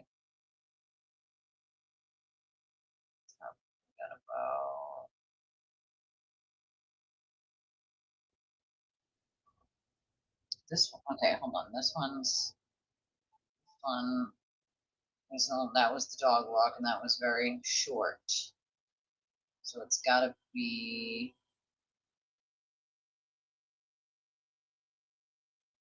this one, I guess. Hold on. I'll find it. I just gotta scroll to the back here. Oh, okay, I found it. No, wait, I did. Oh, wait, did I? Oh, I did. Here, I found it. Okay, there we go. Oop. Okay, we'll pop this down. Bring Mike and Jen up so we can hear what Jen said. Mike. Okay. Here we go. We're on the phone here. I got it. Or on the StreamYard. Thank you, Priscilla. I'm gonna throw the link right now. It's in the chat, Jen. Right? Where you go to see the shamans. If you want to come up. Your negative energy, Ethel. Yeah, she couldn't. Oh, but she says. No, Rachel Rollins used to be the U.S. attorney. She was Adam Deitch's and Josh Levy's boss when the whole Karen Reed thing started. Before that, she had been the district attorney. 2 weeks before she got elected to be DA in Suffolk County in Boston, she came on my show. This was quite a few years ago. And she got elected as DA, and then she became U.S. attorney, and then she had some scandals. And she basically had to resign, and now she's running for DA again. Here. Jen Altman, how you doing today? I'm well. How are you? I'm getting a little excited. I might have Rachel Rollins on tonight or tomorrow night. And you'll have to ask her if she's really a Turtleboy fan, because he seems to think that she's all pro Turtleboy now. Oh, you're getting your question in. I like that. I need to know some good questions asked for that. Yeah. That's a good one. I'm just driving, but I'm stuck on the Bourne Bridge. But I saw that you obviously saw the title of this stream about Jessica's hearing in front of a judge. I'm incensed. I am mad.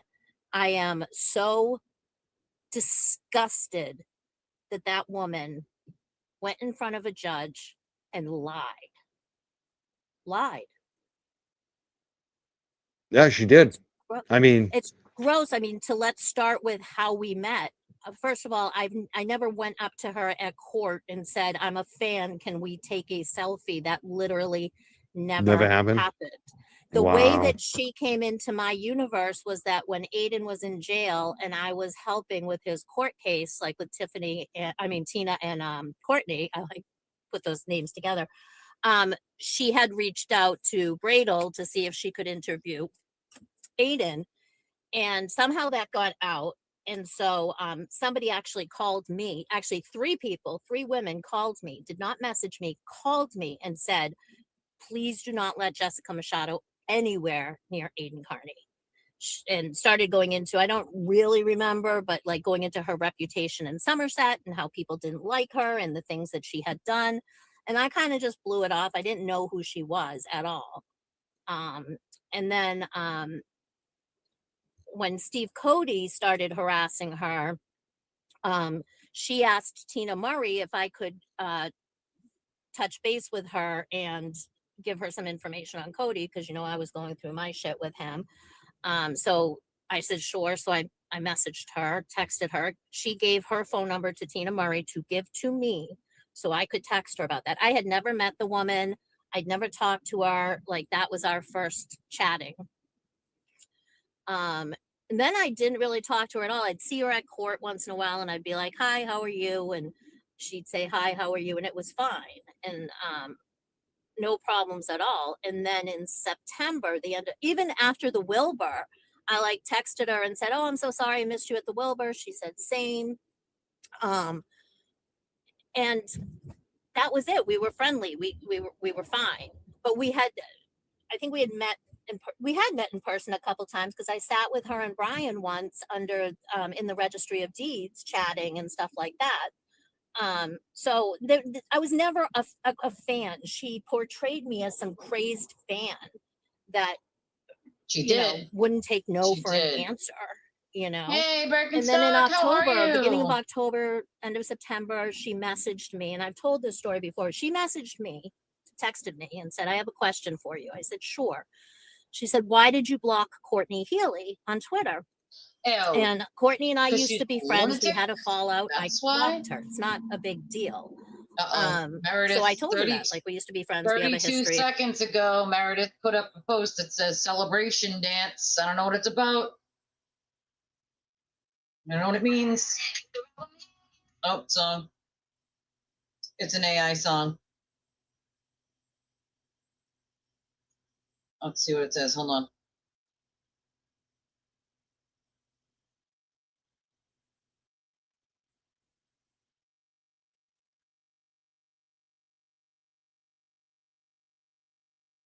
I wonder if that means hers. Oh, yep. Yep. She's talking about Sparkly. But I'm guessing she won her thing. I don't know. I'm guessing because that's what she's. The song is Celebration Dance a minute ago. Breaking news. I just called the National Courthouse and was informed the judge denied Sparkly's order. Feel free to screenshot and share on your pages, keeping this backup account protected for now. Totally doing it, sharing it. Please hold while I do so.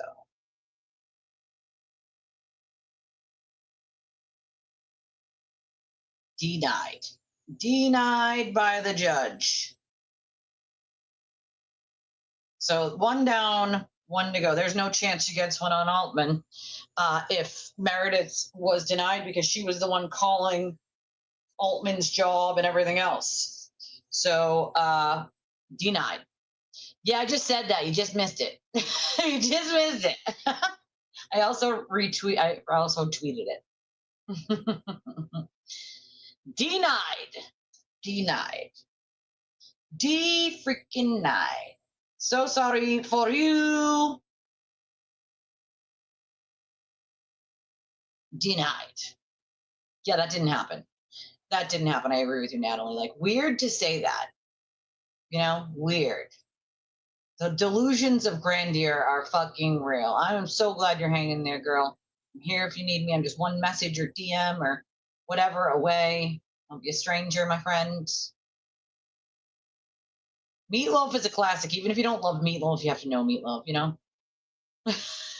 Don't tell me I'm doing it.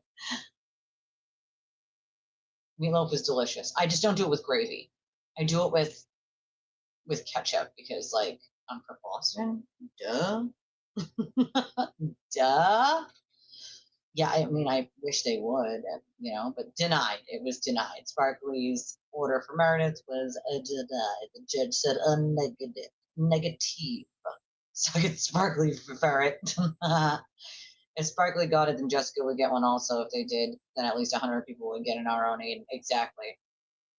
What a waste of the court's time. Yes, it is. Well done, Meredith. I still want to hear her closing argument. I know, right? Maybe she'll release the closing argument and Jen won't get one either. I don't think they would. You're welcome. You're welcome. Costco meatloaf. I don't think I have a Costco near me, but I love it with mashed potatoes. Who doesn't love a good meatloaf with mashed potatoes? And corn. Corn has no nutritional value, but it's delicious. You're totally welcome, Isles. Do me a favor, guys. If you haven't already smashed that like button, that would be super helpful to the channel. We appreciate you. Putting comments on the channel when the video's not live anymore is also super helpful. So if you're catching me on the restream and you're not here with us live right now and you're watching this later on, definitely always helps to put a comment, on the video itself so the algorithm sees that people are engaging. If you can donate, we would very much appreciate it. I won't be here Tuesday. My kid has a surgery Tuesday. and I don't know what Wednesday's looking like. I might have to work Saturday. I'm hoping not to work Saturday because it's my only day off anyway. But that's going to depend on how decent I do today and tomorrow, I guess. But if you can help out, we would appreciate it. If you can't, a like is good. Comments are great. Emojis are great. All of those things are amazing and helpful. If it's helpful and you're on your computer or you're on your Android device, I don't know if it does it on iPhones, but I do know that for the new option of jewels, they're giving away free jewels. So you can give creators your free jewels that they start off with. I don't know how it works if you get them free at the first time or if you have to like buy some and then you get some free, but people were telling me that there are free ones that you can give away. In case you haven't found those yet, you go into the same place where you would for like a super chat, a little $sign thing says support or whatever. And I think it's in like gifts now, and you can send jewels. Those are like the new thing. But the most direct routes for any creator, especially small ones, are going to be Venmo, Cash App, PayPal. We have Revolut and Chime, which are the same as the Cash App tag and the Venmo tag. And then we have, she's on Spaces, good. And then we have we're going to get that. Hold on 1 second. We'll pull this back up in a second.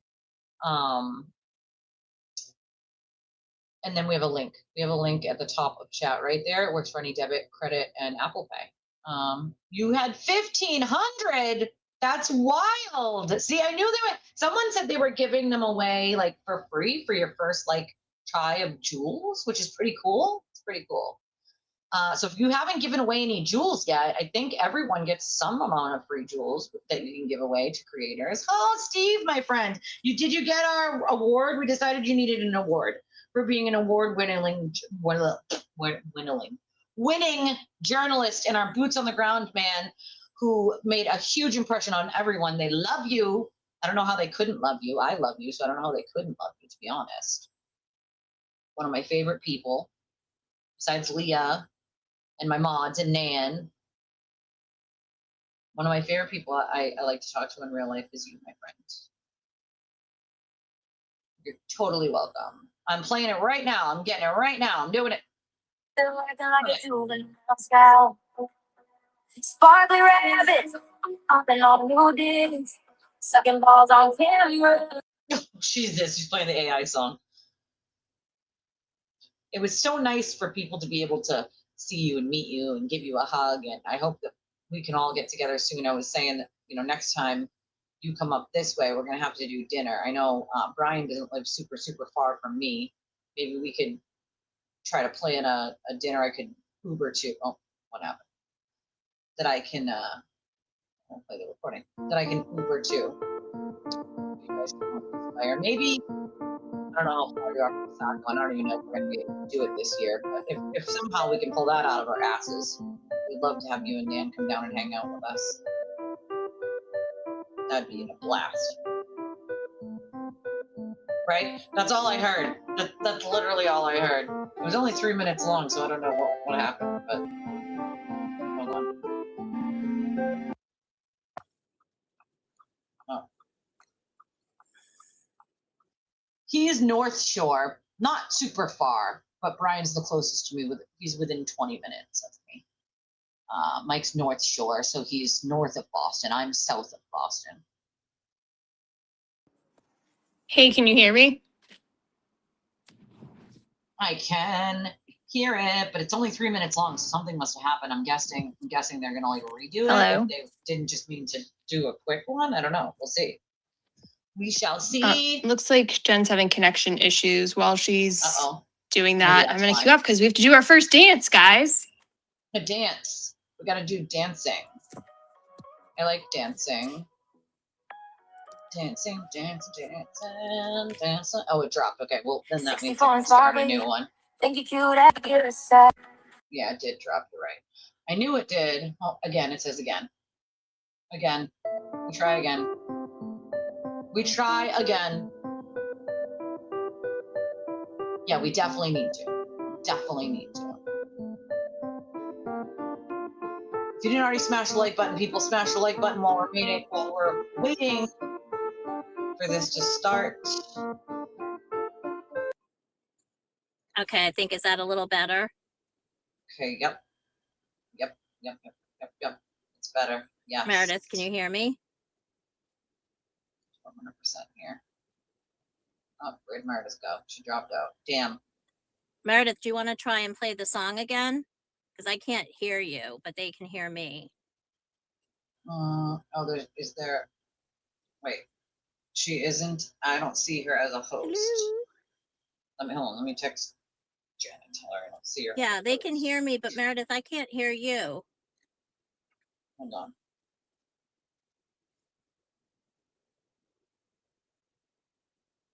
Hold on.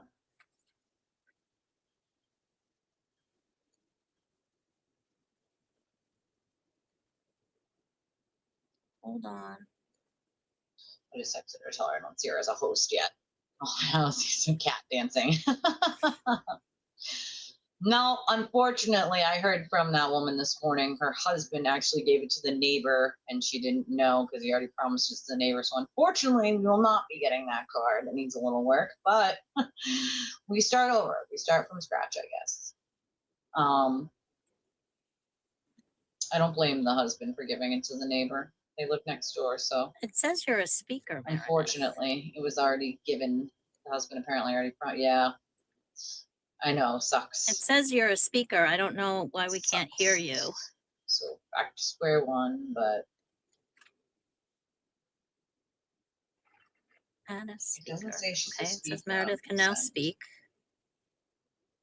I was hopeful for me too, Magic. I was excited, like, damn, this is gonna fix a whole lot of aggravation and. I don't know what's going on, guys. It happens though. Never count your eggs. Let me till try they and hatch, add you know? you as a. So if anybody does see anybody who's ready to a speaker, donate or give away a card they don't need that runs and works, I'd definitely love to take it for sure. They're already gonna get rid of it. let me see if it will let me let you send as a co-host, because it's saying you're a speaker, but we can't hear you.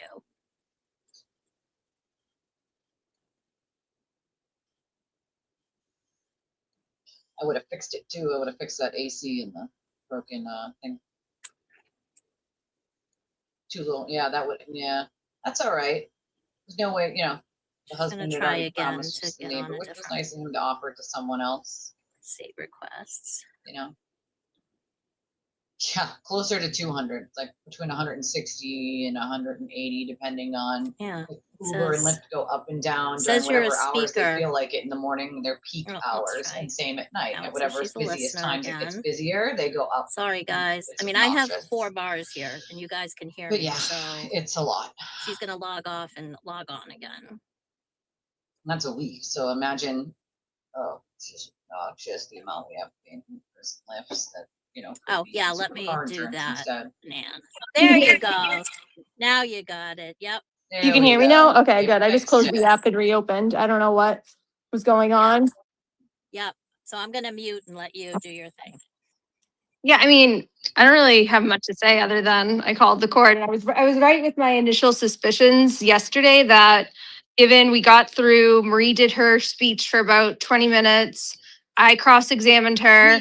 Then when I said I was done with cross-examination and I wanted to make a closing statement, he first asked her if she had anything to ask me. She didn't, or if she had anything else to share. And she said she had a 30-minute space from last week that Jen and I were on where we were talking about her in the hearing. He said I wouldn't listen to 30 minutes, but she played like a few minutes of it. And all I heard was me talking to Jen. I was complaining about taking a vacation day and having to go to court. Just basically echoing the same sentiments we all have about how ridiculous this was, that I had to go there yesterday and take a full day to deal with this. And that was it.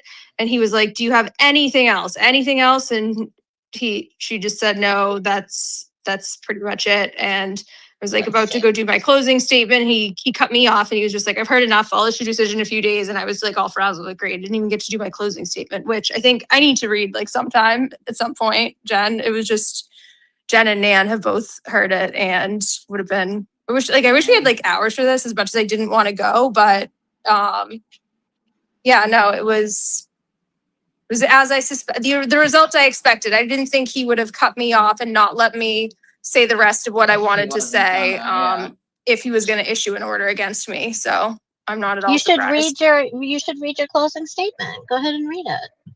Now? Yeah. Yes. I mean, it's going to take like 5 or 6 minutes. Should I? Yeah. Yes. We have time. What are we doing? We want to hear it. True. Let me talk for a minute while I gotta go find my binder. Oh, we should do a show though, which we need to have like video and show her little binder. Oh yeah, her binder that was full of like, I don't want to say too much about me because obviously I still have my thing that's happening. If that still happens, and like I just want to put out there, like I was on Mike's show earlier, I am not saying she shouldn't continue with her case against me. She has every right to do that. She should if she feels threatened, if she feels stalked, and that I am very prepared to respond. Yeah, exactly. I mean, I'm surprised. I'm looking at the binder right now, and the first thing she's printed out the cyber stalking laws, the statutes, and it says all the things that would be considered that she has to have. It would put a reasonable person in fear for their safety or their family, and they were put in fear. And then it describes the kind of behavior, and it's like threatening the safety of the person, following, approaching, or confronting the person, appearing in close proximity to their residence, causing damage to their residence, placing an object on the person's property, causing injury to that person's pet. Like, seriously? Like, she printed this out and she looked at all of this and put this in her binder and still thought that this was a good idea. But like, yes, you're not touching Milo and Max or whatever her nothing names are. Nothing in this too, by the way, it is on Jen's thing, is any of her views. This is mine. Nobody is saying she shouldn't do her order or threatening her or saying she shouldn't. She should absolutely, if she thinks she should do whatever she wants. So we're not saying anything. We're just I guess, I don't know, we're just describing. Yeah, we're just covering yours, that you had time to do yours and I did not. And that I look forward to defending myself in the same way that Meredith has. And I added a couple speakers. I'm going to mute because I'm getting gas and stuff. So you guys take the show. Okay. So you guys, whoever joined and wants to speak, they can speak first before I read my closing statement. So I don't want to just make you guys listen for like 5 minutes while I'm just talking. Well, I will speak for a minute. I just wanted to wish you congratulations. And also to let you know that your instincts seem to be spot on, which is something that as attorneys, we can't always tell. And you are, if it doesn't work out for you in your profession, I would encourage you to go to law school because you read that hearing correctly and you got a great result. And also, this is just, we think about this stuff, and this was a quick decision where a judge saw through the bullshit. And like was being discussed yesterday, this really just deprived people with real life threats and stalking and harassment related issues from opportunities to be heard. So I cannot wait to hear your closing. Oh, thanks. Yeah. I mean, it's good though that just the cross-examination alone, he had already heard enough and didn't even need me to do this, but yeah, I mean, I agree. It's like a waste. I spent all this time preparing. Like, well, because I just wanted to show it up and be over-prepared. Because you never know. Like, you hear these stories of like judges who just aren't like doing it by the law. They go in and they can be like, they hear about like a sob story about something and like they're just granting it. So I just wanted to be over-prepared with more than enough evidence that she did not deserve an order. And I haven't heard your hearing yet. I don't know if there's been audio requested on that, but I haven't heard your hearing yet. But having heard the hearing, that recording that you have procured on the other matter that has now been broadcast, I have to say both of the judges, and certainly the one on the other matter, really seem to apply the law properly. So I'm finding that refreshing. I was really starting to lose faith in New England. But it sounds like this, it certainly appears by the results here that this judge from yesterday also properly applied the law to the facts. And the fact that they even have to do this is just boggles my mind. But being exceptionally prepared, even if you're not presented with the opportunity to show everything or to make every argument, is always best. It's always best to be early, be prepared. Some judges I've gone before, they're like, I don't need to hear anything. Or tell me something. Very common is they'll say, tell me something that isn't in your papers. And you're like, oh my God, I'm so prepared, but it's all in my papers. So this is a good result for you. Yeah. Yeah, no, I'm happy with it. There's definitely evidence I didn't even get a chance to submit and didn't get to play, but I think I picked, like, just given the time constraints and just trying to gauge the appetite of how much the judge wanted to hear. I think I obviously got the important things, like I had a packet of tweets that she had authored about me, and I made her read them to the judge, read them for the court. And then I asked her some questions about what she meant by them. I think some of them were like one time where she was posting my minor daughter. So I had her show and say what that was. And I said, do you realize my minor daughter is not a party to this dispute that we had, correct? And she said, yeah. I mean, she didn't lie about most of it. The only thing I thought she kind of was twisting the truth on was when I'd asked her what she meant when she was on that space on June 15th, where she's like, I'm fucking coming for you. Like, and she was like, I meant I was coming to see you at court. Like, yeah, okay. Yeah, okay. so she says, I'm coming for fucking you. That's so crazy. Yeah. I mean, I really wish I look forward to hearing this hearing, but it's sounding to me like if she spun things like that, I meant I'm coming to court, or I'll see you in court. Or I think you had mentioned yesterday that she had forgotten or was unable to agree with you on certain dates or timelines or timeframes. It's very convenient, that the stuff that harms her or her position, she suddenly forgets that.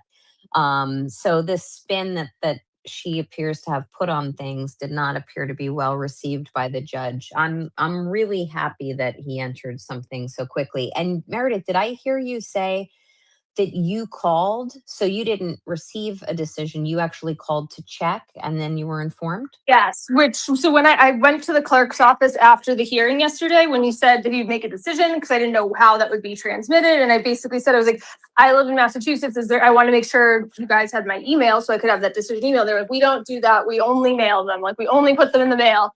I was like, okay, like, then could I call and ask? And she was like, well, we can't give the order over the phone. I was like, but can you tell me if an order was granted or not? And she said, yes. So I waited on hold for like 45 minutes this afternoon, gave her the case number. She's like, yep, the petition was denied. I was like, yes. Wow. And I don't know if he's going to actually enter, written legal or factual findings, but I think it'll probably just be a paper that says denied, and it'll come in the mail whenever it comes, which is fine.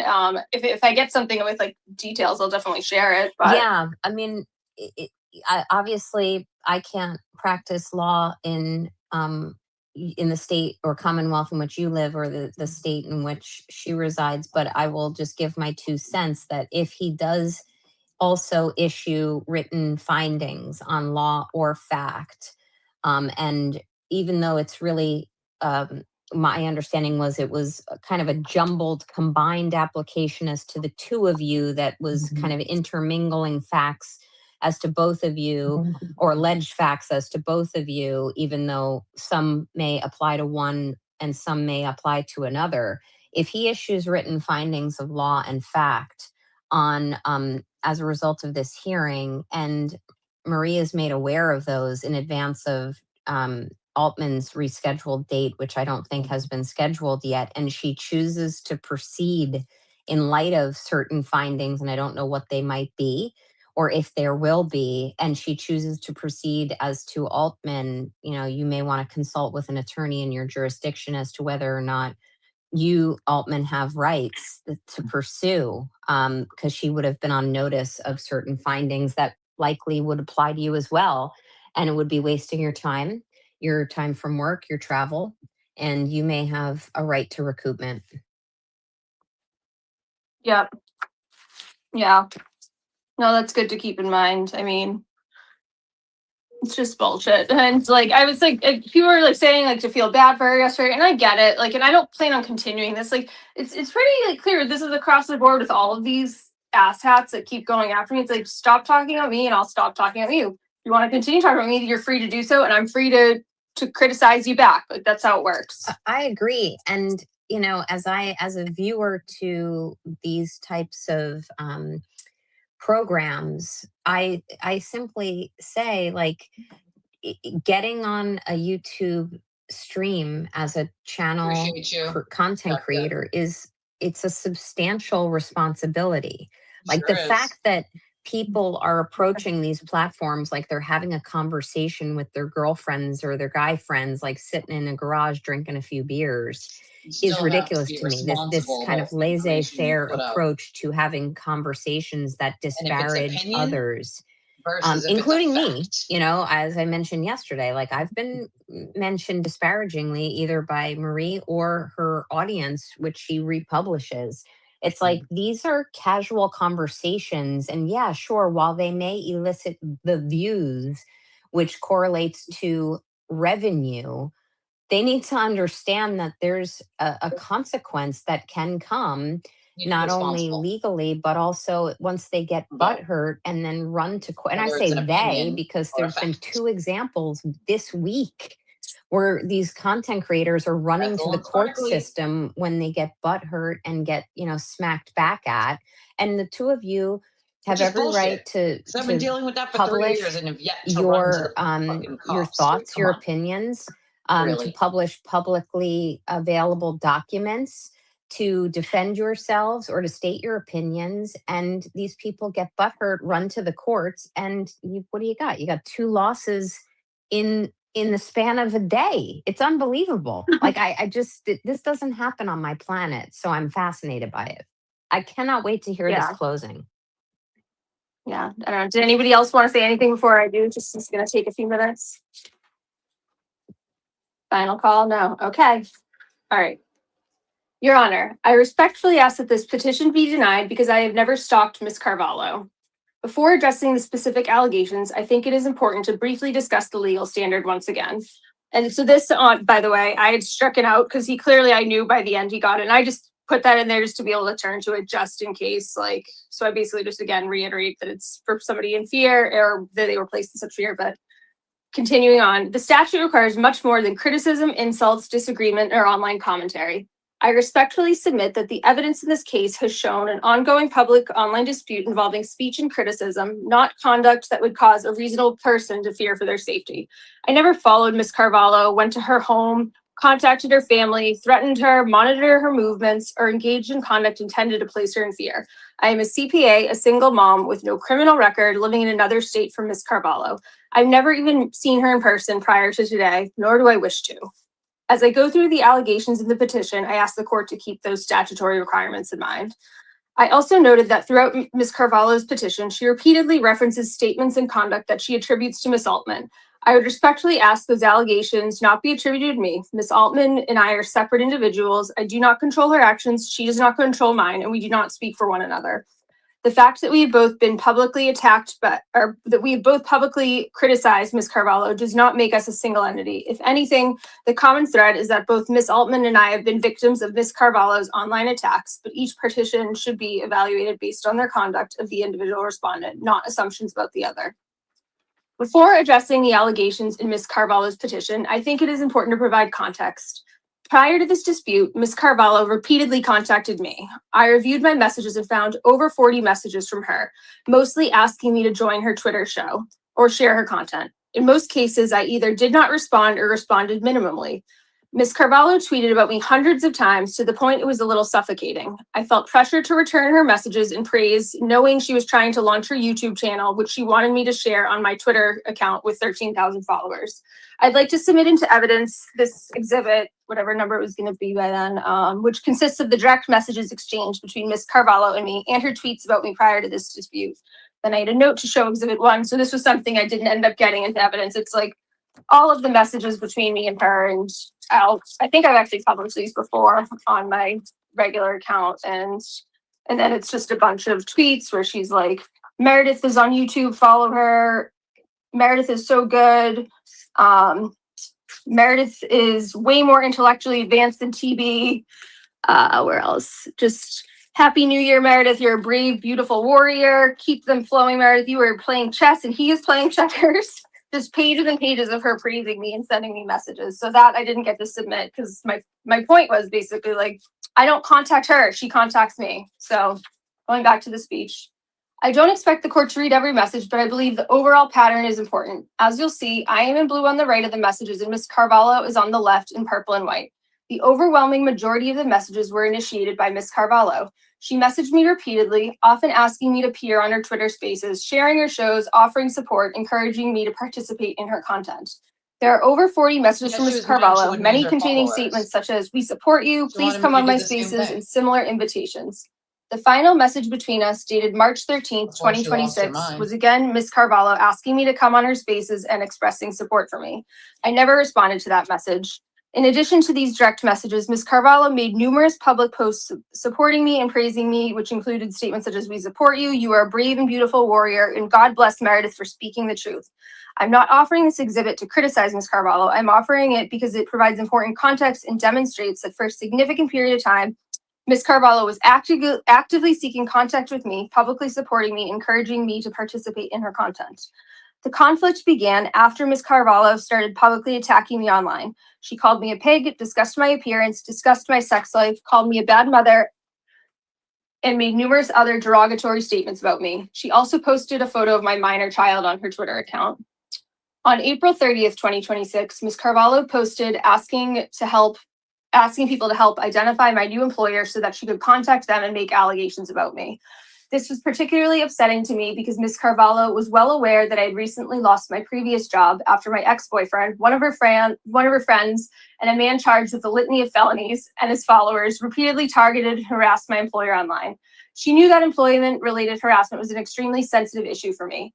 Given that Ms. Carvalho had already contacted Ms. Altman's employer and publicly stated she intended to continue doing so, I am genuinely concerned that she would follow through on similar threats toward me and any future employer.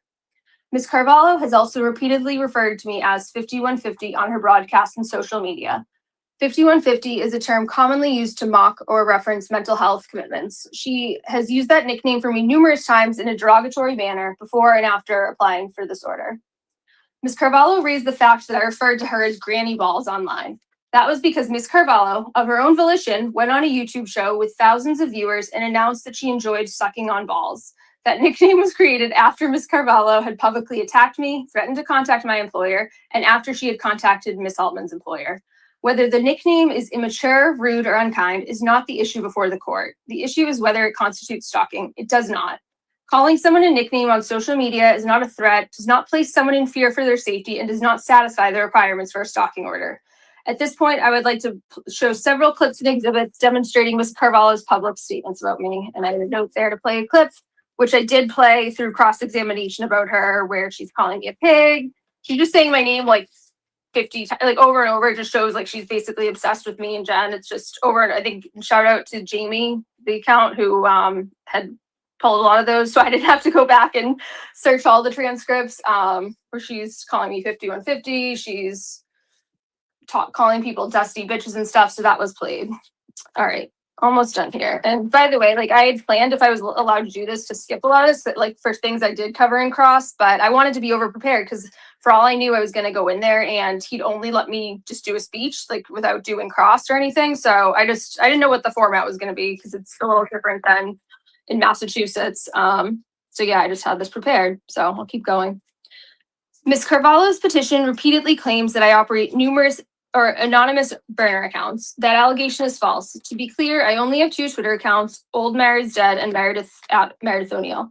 The various other accounts identified in her petition are not mine. Ms. Carvalho has no evidence connecting those accounts to me because no such evidence exists. So just side note, I didn't even really have to address this yesterday because she didn't even bring any of those like in trying to say that they were me. She had some tweets printed in her binder, which I objected to, but the judge basically said he wasn't even going to look at her binder and he was only going to take into consideration like tweets she read out loud to him. And the ones she read out loud were from me. She of course read like the Kazi Creamy's Pants one or whatever.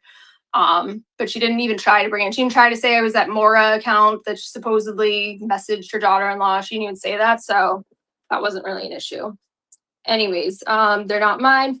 Ms. Carvalho also alleges that I'm an account called Mara that allegedly contacted her daughter-in-law. I categorically deny that allegation. I am not that account. I have never operated that account, and Ms. Carvalho has provided no evidence connecting me to that account. More broadly, I think it is important to note that Ms. Carvalho appears to assume that any account or person who contacts her family must somehow be me or Ms. Altman. I disagree with that assumption. Ms. Carvalho has a public online presence and regularly broadcasts her erratic behavior, which is frequently accompanied by alcohol to a large audience. Many people have opinions about her and many people follow her content. I cannot speak for what other individuals choose to do, but I can state clearly that I did not contact her daughter-in-law through the account she attributes to me, and there is no evidence that I did. Ms. Carvalho also alleges that I have posted defamatory and vile rhetoric about her. I disagree with that characterization, but even if Ms. Carvalho believed statements about her were defamatory, that is a matter for civil court, not a stalking petition. Defamation is not stalking. On the other hand, Ms. Carvalho has publicly called me a bad mother, falsely accused me of drug abuse, discussed my sex life, discussed my body, and made numerous statements that I would consider false and vile. Yet, I am not asking this court for a stalking order for those comments. Speaking of defamatory statements, I would note that Ms. Carvalho's petition itself contains several statements about me that are simply defamatory. For example, she checked boxes indicating that I have a history of violence and a history of assaulting police officers. That is absolutely false. There is no evidence whatsoever to support those allegations because they never, ever happened. She also stated that I am currently charged with wiretapping. That is likewise false. I am not currently charged with wiretapping, nor have I been convicted of wiretapping. There is no active criminal case in which I have been charged with that offense. I believe these inaccuracies are important because they demonstrate a pattern of making serious allegations without factual support. These are not minor mistakes. They are significant claims that could damage someone's reputation, particularly when the petition was public record shared online after it was filed. I'd ask this petition be stricken from public record or sealed as it is so defamatory. I would also like to address Ms. Carvalho's allegation regarding DUI records. The records I posted were obtained through a lawful public records request submitted directly to a New Hampshire Police Department. I have the request and the agency's response showing the documents were legally released. I posted those records after Ms. Carvalho threatened to contact my employer. Most importantly, within days of filing this petition, Ms. Carvalho publicly posted a police report involving me from nearly 20 years ago. She engaged in the exact same conduct she now claims justifies a stalking order today. Finally, I would like to address Ms. Carvalho's conduct after filing this petition. Immediately after filing, Ms. Carvalho publicly posted pictures of the court paperwork online, announced the filing, today's hearing date, and encouraged supporters to attend court. Side note, by the way, at one point, Marie was, so basically when the judge was kind of like wrapping things up, he was like, so basically you both said derogatory statements about one or the other, or disparaging statements, and you both made this court hearing content on your shows. And I was just kind of like somewhat agreeing with him. I mean, I don't even have a show anymore, but yeah, I've talked about this online as I have a right to do. And she was like, well, I disagree that I made it contact on my show. And he was like laughing. He was like, I mean, you posted the court order online the next day. He was like shaking his head, laughing about it. So she tried to lie about that too, but he got it. Anyways, back to this. She publicly taunted me and Miss Altman, asking whether we had been served yet, saying, quote, have the bosom buddies been served? Asking for a friend. She did a 4-hour broadcast bragging about getting the hearing date, further taunting me and Miss Altman, saying hi to us, speaking directly to us throughout the show, saying she hoped we were listening, the opposite of how someone in fear acts. She referred to us publicly with disparaging nicknames and continued discussing us on lengthy broadcasts. She shared tweets encouraging followers to report my CPA license and get it suspended. She continued discussing my employment, my personal life, and this court case. She turned this litigation into content. She continued doing so almost nightly. This is not the behavior of someone in fear, someone whose mental health is suffering. Despite claiming that content about her is harmful to her mental health, she actively seeks out our content. She has publicly shown herself on her show, bypassing blocks to view our posts and then discussing them with her audience. She also controls the environment on her broadcasts, where threatening comments about us are routinely encouraged and amplified. Most strikingly, shortly before this hearing on June 17th, Ms. Carvalho began publicly suggesting that she would withdraw this petition if certain demands were met, including deleting social media posts and deleting online content about her. She is not truly in fear. She wants to use this court to censor First Amendment protected speech that she doesn't like. I would also note that since filing this petition, Ms. Carvalho has continued publicly accusing Ms. Altman and me of operating various burner accounts and engaging in conduct that we have not engaged in. She continues attributing social media posts and accounts of others to us without evidence and continues characterizing ordinary online commentary as harassment. That concerns me because it demonstrates a pattern of making accusations first and providing evidence later at all. Given the number of accounts and statements she has incorrectly attributed to me, I am concerned that if an order were issued, ordinary online activity by third parties could be wrongly attributed to me and be used as the basis for future allegations that I had violated the order when I had done no such thing. I have no doubt she will try to weaponize an order and attempt to get me criminally charged. All right, sorry, just one more page. To conclude, Your Honor, I would ask the court to look carefully at Ms. Carvalho's conduct before and after filing this petition. Before filing, Ms. Carvalho repeatedly discussed us publicly, contacted employers, threatened additional employer contact, called us derogatory names, and made us regular subjects of her broadcasts. After filing, she immediately publicized the petition online, made this court hearing her social media content, and continued devoting substantial portions of her broadcasts to discussing us and this proceeding. She continued seeking out our content, discussing it with her audience, encouraging public attention toward the case. She later began suggesting she would withdraw the petition if certain demands were met. I believe that conduct is highly relevant because it is inconsistent with someone seeking protection from fear. It is consistent with an ongoing public dispute involving speech, criticism, and online commentary. At the end of the day, Ms. Carvalho may dislike what has been said about her online. She may disagree with it. She may find some of it offensive, but those things do not transform an online dispute into stalking. The evidence has shown that this case is fundamentally about speech and criticism, not fear, threats, or stalking behavior.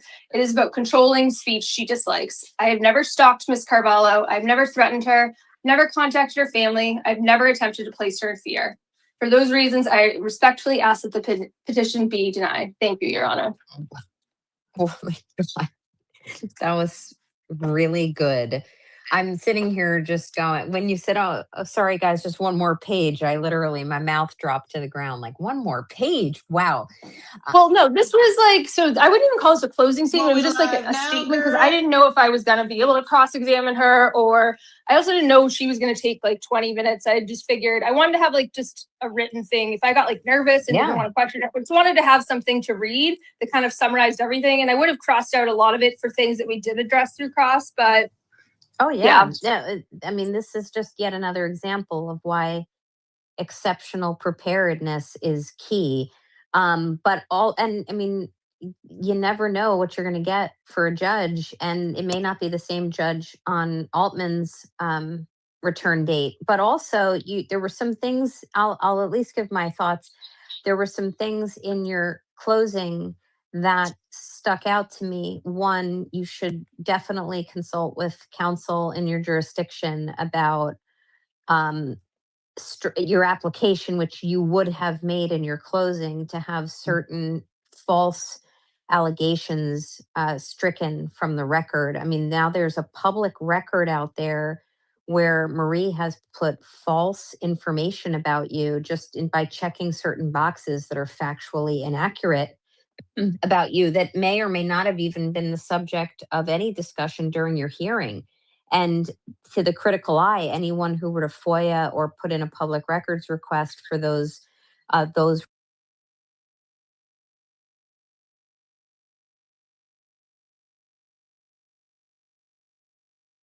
Oh, what happened?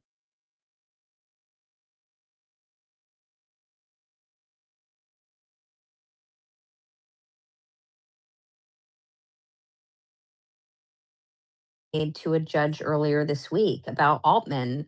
That's absolutely ridiculous what she did there. She lied. She lied in terms of some of the information that she put before that judge. And also, in my opinion, she then lied to her audience of bunnies and hate watchers about what the judge was saying, and gave this false impression that that judge was like vibing with some of the stuff that she was putting forth before him, which never happened. It never happened. You should listen. Everyone should listen to that, the recording of that audio. So definitely consult with counsel in your jurisdiction about striking certain things from the record, or, something to the equivalent of expunging certain information. And I don't know the proper term up there, but there's a mechanism to remove certain content from publicly accessible records in the jurisdictions in which I'm licensed. The other thing I would mention to you is you should consult with counsel in your jurisdiction about the fact that it really appeared that she was, she's definitely not only was she looking to, Probably not like, she every didn't time, think but she was going to get the sometimes order, she's from what I pretending. understand. but she wanted some type of admonishment from the court as to the behavior, which that's not what courts are for. That's what parenting is for. But as far as this level of I'll withdraw my application if you guys stop, like I'm using this term extremely loosely, but it's a form of extortion. Okay, I'm not using it in the most legal sense of the word, but it's like, okay, let me weaponize the court system. I'm going to file this. You're going to have to answer to it. Take time from your lives. There's a public disparaging record as to you now. There's a publicly disparaging audio record as to you both now. And now you're in a position where you're like, well, wait a minute, I was victorious. That's great. But not only is there disparaging information of false of me online, but you, Marie, tried to use this as a mechanism to get me to stop speaking my mind about you, which was always in defense of the overtures that she took first. So there's like an element of quasi extortion that I'm just picking up as an issue that I'm spotting. And again, I don't want this like clipped into, oh my God, this out of state lawyer thinks this is extortion.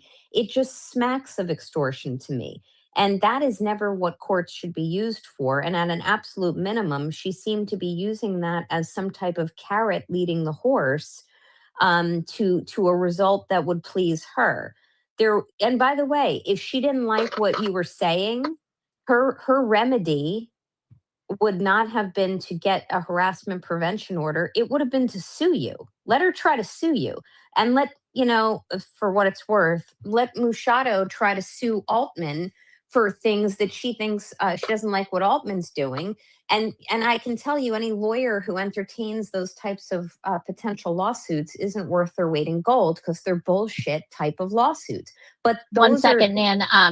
And Marie actually thought, well, I'm just thinking while you're on that subject, Marie actually thought that the judge would appreciate the fact that she tried to resolve it.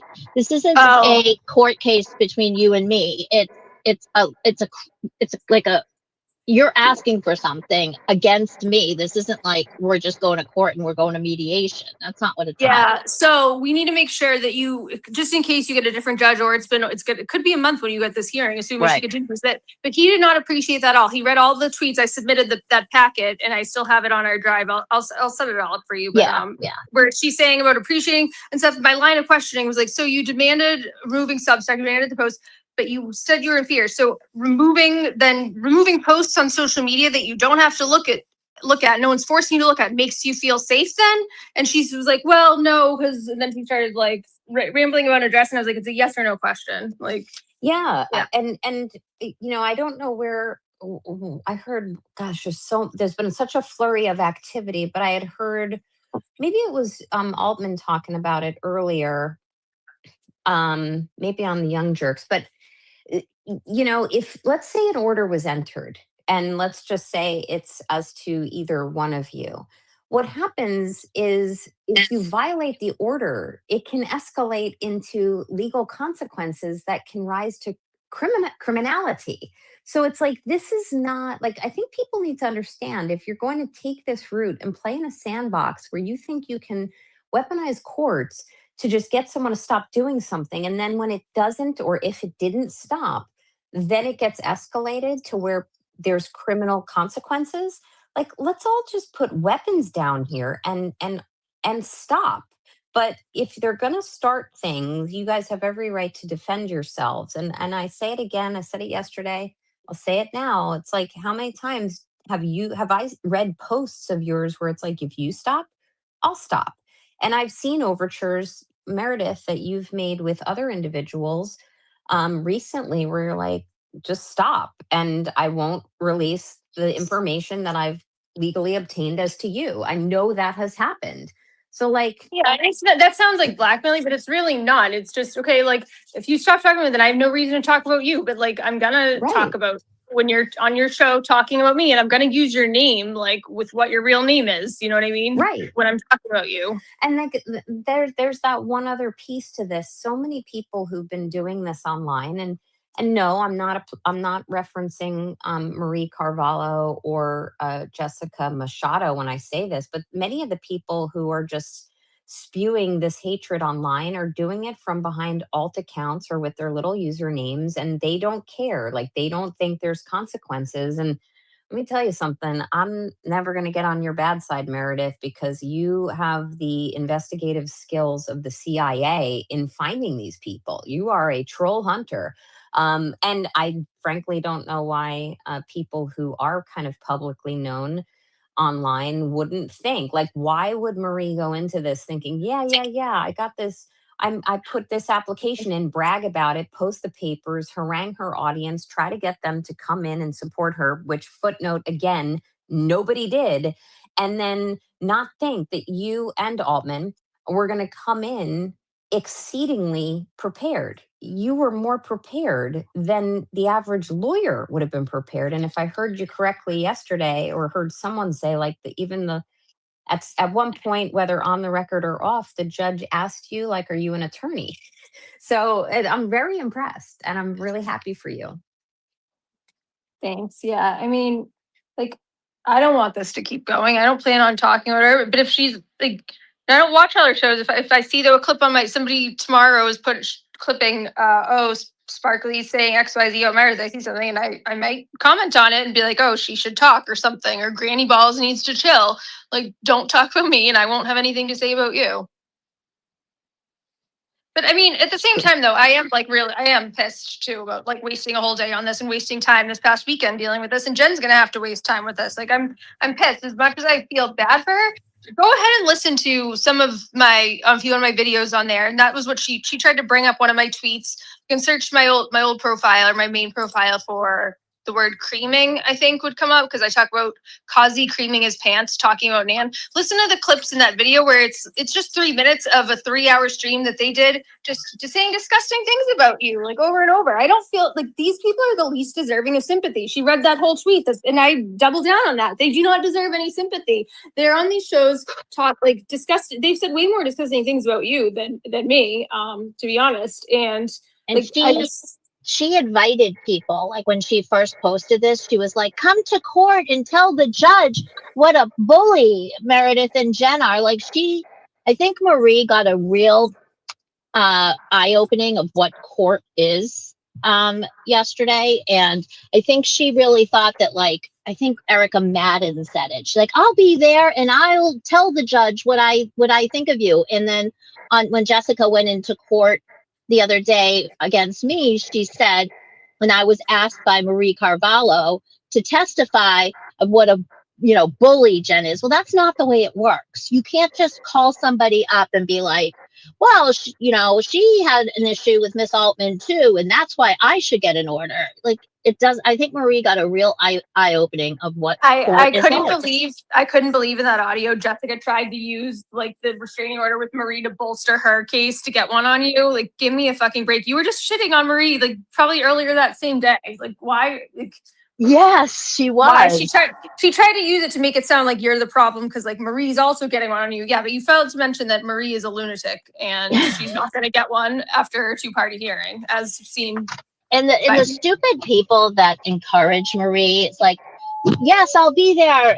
None of you showed up. How come? Yeah. How come none of you showed up? And two, like, you can't just, if you're going to be involved with court cases and courtrooms and legal things, like, educate yourself on basic things about evidence, rules of evidence. And I know that they're different in civil court, but to think that you can just invite people up, like raise their hand and they get to just talk to the judge about their experience and encouraging her to do that. Like, most of you people know you cannot do that, but you're encouraging her to do this. Yeah, I'm reading her original post from the day after because she couldn't like keep quiet. Like, when I got the temporary order, I didn't announce it. I told you privately. I think I told my mom. You didn't tell me you were going though. I had no idea you were going. Yeah, no, until after. But I wasn't publicly announcing it. She couldn't even wait till we were like actually served. She had to wait. The very next day she's on there bragging, posting and saying, and this was her post. And part of it, she goes, anyone that has been harassed by these two, and you can show up for the hearing and we'll show the judge the truth. Please try and attend. And nobody came. Like, it was a what do they call it when a bunch of people get together and sue somebody? Class action. Yeah, like she thought it was a class action. Yeah. Stalking order. Well, and I had not. I know yesterday I had wanted to watch Sparkley's post-mortem on the hearing, so I didn't get to tune into that till I was running this morning. But when I went out and I was like, let me put that on, which I understand it was brief. I happened to like look at the comments in under her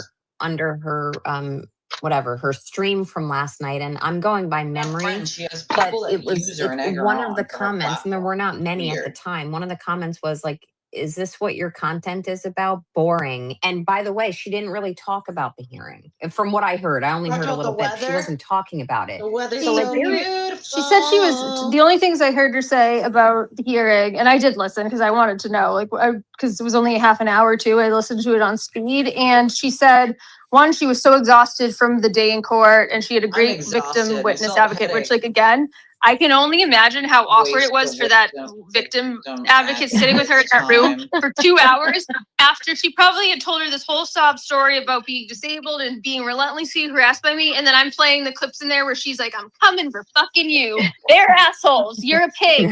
I bet Nan got fucked good. And I like. What was the judge's face like? Like, did you get a chance to look at the judge's face when you started playing that stuff? I feel like I wasn't looking. I didn't want to look at him too. I was looking at her when I was talking to her. Yeah. And I was looking at the video, I think, so I didn't get a chance to see, but he clearly got it by the end because he said, you guys are both just disparaging each other online, and that's how it goes. And I said, I was like, I agree with that, but I'm also not the one here. I'm only here because I have to be. I'm not coming to court because I'm like upset about her disparaging. You know what I mean? So wait. She also said, though, on her show last night, she was like, yeah, the judge was smart. The judge got it or something. Like, the judge understood. Like, yes, he did. I will agree with that. Smart. I agree. He was smart and he understood. He understood. Well, it's like, and I think with that very little, she spoke about it on her stream. And now you have someone in her comments saying, like, her content is boring. Like, people can watch what they want to watch, but she probably had a pretty plain vanilla stream, and there's going to be people who think her normal content, whatever, positivity, dancing, etc., is boring. And that you're not going to please everybody. I've learned that.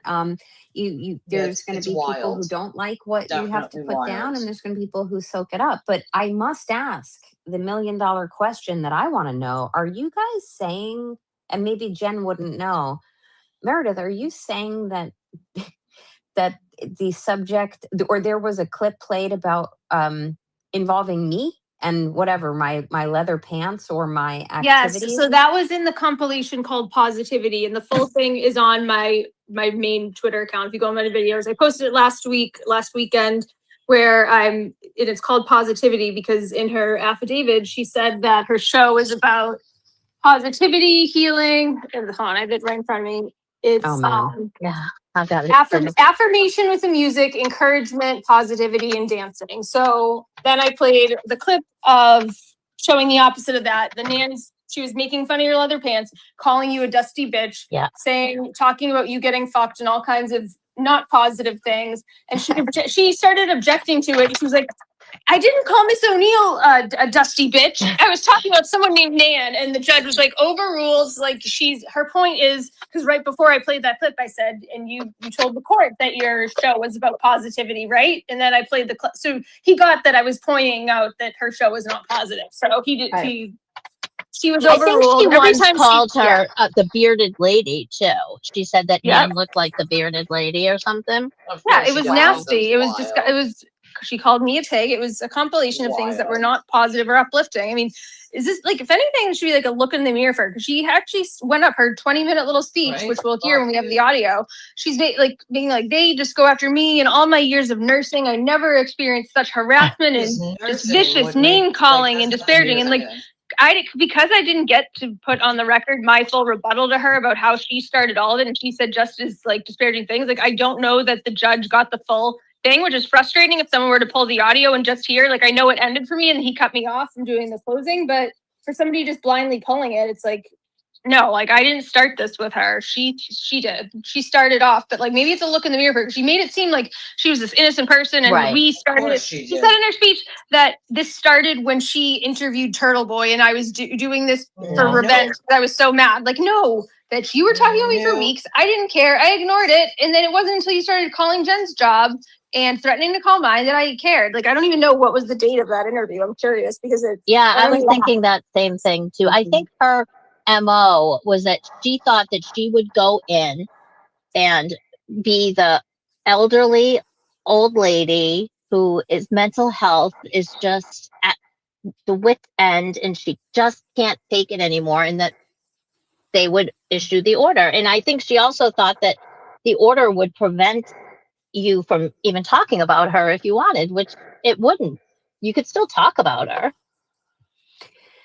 Yeah, I mean, I there's part of me that wants to feel sorry for her, but I don't. I'm sorry. Like, it's just reckless to be talking about people in this way for clicks and views and money and content, and to this faux feeling of inclusion. Like, if and honestly, like, people need to look in a mirror and say to themselves, like, I need to talk this way. I got to talk about people in this way so I can feel included with them or entertain them. Like, that's your entertainment. And it goes beyond Marie when I say that. Like, the content creators out there, the populace of ones that I affectionately referred to as gutter Muppets yesterday. The gutter Muppets need to take note that even though the money's coming in and the clicks and views are coming currently, like, it's fleeting. Just like it looks, you know, you get older, your looks change, you know, your days of old are behind you. You've got more yesterdays behind you than tomorrows. And if that's what you want to look in the mirror and say, hey, it was a great ride, I was a piece of shit, and I talked a bunch of shit about people to have that great monetary moment in my life, well, you know, you're going to have to answer to someone higher someday. And she keeps saying that she's going to have this show of positivity and words of affirmation. I can guarantee you that will last all of like maybe a week, maybe, because she's going to realize that getting on her stream and just reading the chat and being like, hi, Paul. Oh, hi, Marie. Oh, hi. That, like, and they're just talking, like, just reading those chats isn't going to keep people. And what she's going to realize is that when she was talking about me and Meredith, Nan, you know, all the people that she doesn't like, and she brings up somebody like Hazy to fuel the fire, that's what brings in her money. So she's not, if you think she's going to change, she's not. And I would advise anybody that's listening, if you're a friend of Marie's and you really do care about her outside of just saying it on a chat in a YouTube, talk to her and see if she needs some help. Not just with the alcohol, but it's obvious that her mental health is not doing well, and she's not doing anything to address that. In fact, she's going out of her way to encourage it, to keep her mental health going in a downward spiral. If you're really a friend of hers, Valerie, I mean, I know Valerie has tried to, but like Hazy, if you're really a friend of hers, you should talk to her and care about her. That's all I'll say. I mean, like, it couldn't have felt good yesterday having to have all of those things played, like showing her own disgusting behavior. She had to read out my tweets where she's calling me fucking retarded bitch and stuff, like all kinds of things. Like, that's the same exact thing is going to happen. A lot of the presentation that was done by me yesterday will be the exact same thing for your hearing, because we don't know what judge you're going to get, and it could be the same one, but it will have been some time to remind him. We could tailor accordingly, but it's going to be the same thing. It's going to show all of the things that are done, and then you get to the point, like, if you look at literally the statute that she printed out, the first thing of her binder of what actually constitutes stalking that I read out loud, the causing injury, person's pet, like going to your house, like the exact same thing is going to happen. It's just going to be, and then we'll just have another audio. Ooh, what is that? Not me. Oh, that's me. I'm sorry. It's my car. Let me mute. No, it's fine. We'll just have another audio or another thing to make content because you dragged us to court. I have another question. So in that hearing, you well, Marie would have had an opportunity to cross-examine you. You know, it's her application. She could have put you on the proverbial stand and ask questions of you. Did she do that? Nope, no questions. No questions for you. So if I'm understanding this correctly, she files this application, she brags about it, multiple streams, and on her social media, drags you and Altman out of the Commonwealth of Massachusetts to her jurisdiction, pulls you out of work to get there. You then have to essentially defend, as of right now, Meredith, yourself. You defend yourself. You come in exceptionally prepared, as I've discussed. You were prepared and did cross-examine Marie, and she did not ask a single question of you. No, I mean, what would she? I don't even know what she would ask, but she could have thought about something. Well, I mean, I'm not gonna. I will not, for public dissemination, ask questions that I would have asked of you if I were her, because I don't want to educate her in a way to try to frivolously try to, conjure up something, to make fetch out of something against Altman, because there's just nothing there. But there were opportunities that she had, and she she'd asked me, did you call me Granny Balls? What am I going to say? Yes, like I did. I'm not going to lie to the court. I'd like to make a motion. I'm going to put a motion on the floor. I would like some merch that just says Granny Balls. Like I would buy. If anyone is interested, I may be interested in subsidizing a project like that. I can open a Spotify account and have some Granny Balls wear. I think, it should be like a picture of like their restraining order was like denied, but like the name instead of Marie Carvalho was like Granny Balls versus yeah, or like no balls allowed, or play balls, something like that. Only clean shaven. Hey, we can chuckle about it now, but one of the things that often gets missed in things like this is it's not just both of your time away from your jobs and the travel to get there, but you both have taken time to consider her application, to be angry and annoyed about it, to put in and assemble how you were going to respond, and the time that you've spent talking with one another about how to go approach a defense of these frivolous claims. Like this is it's been very time consuming for you both. And I'm really frustrated that there's a population of people out there who thinks this is even appropriate. But I do have a motion on the floor. So if anyone in the chat wants to second that with like a thumbs up or anything, and we'll have that motion carry, and maybe there'll be some merch coming in the future. Yeah, I mean, could I could have paid a few $1,000, gotten a lawyer just to deal with all of this. And I mean, but it's still like, even with hiring a lawyer, I still would have had to spend time like telling him the whole story and what happened and everything, and sharing what I've said and what, like, explaining it. So it's like, I might as well do it myself. And I felt comfortable enough to be familiar with these hearings that even though it's in New Hampshire, so there were some things I just didn't know how it went.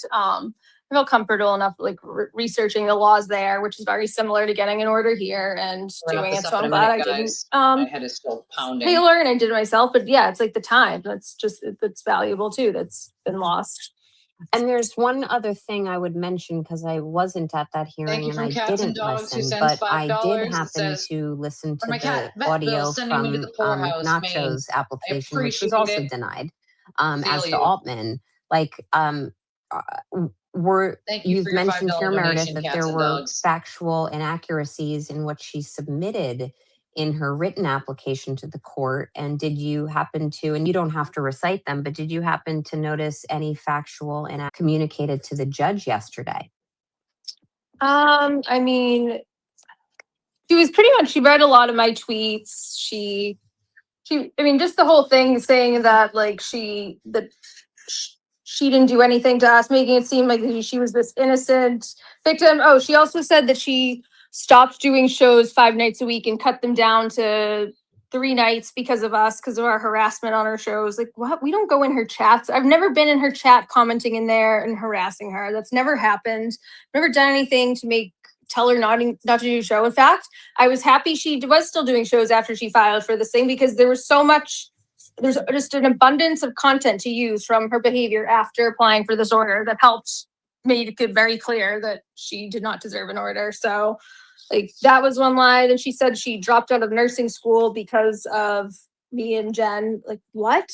Yeah. No, I mean, I agree. And it's like this nursing school. I thought she was this already a retired casual nurse. approach to, I'm going to say what I think happened, or, or I'm going to tell the judge I dropped out of school because of this, or, I have this health condition and this has precipitated that, or something like, I know you mentioned something. She mentioned a health condition yesterday. I don't know. Yeah. Oh yeah. The do-rag. Yeah. I know. Cause I know I'm sure, feel free to ask about any of it. Cause I know I called you after, as soon as I was done, and told you everything she had said in there. So, you probably remember more than me at this point. It was a flurry, but yes, thank you for calling me about that.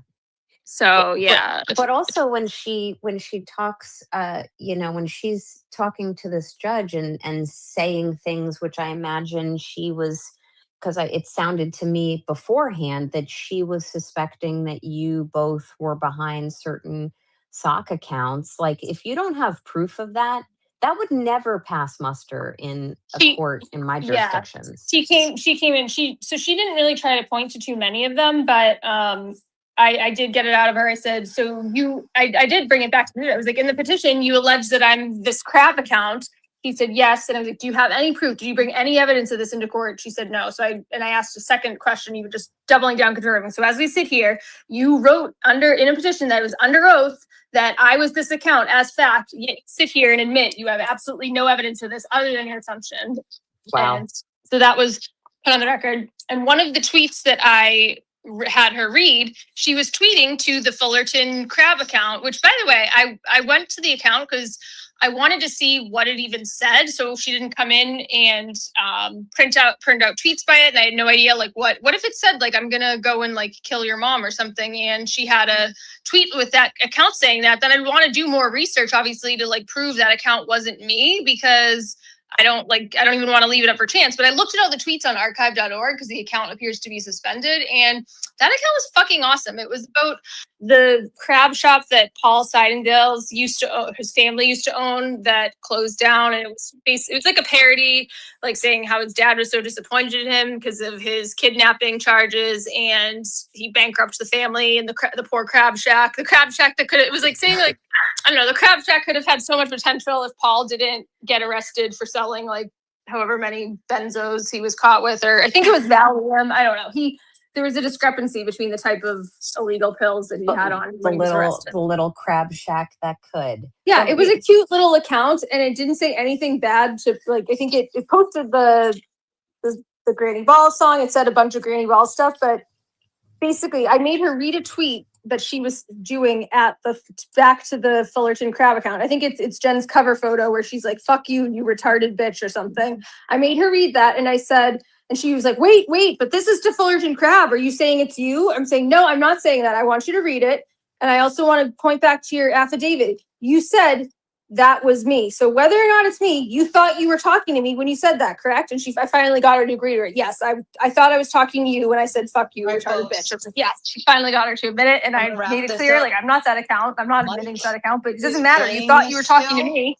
When you said that, that's unbelievable. And it's like, send you guys to Mike to listen to the rest of this. She's literally trying to validate with you yesterday, like, wait, are you saying you are the Fullerton Crab? Yeah, because it doesn't matter, because she went on a YouTube show, and that was in my clips too, where she says, here, we know this account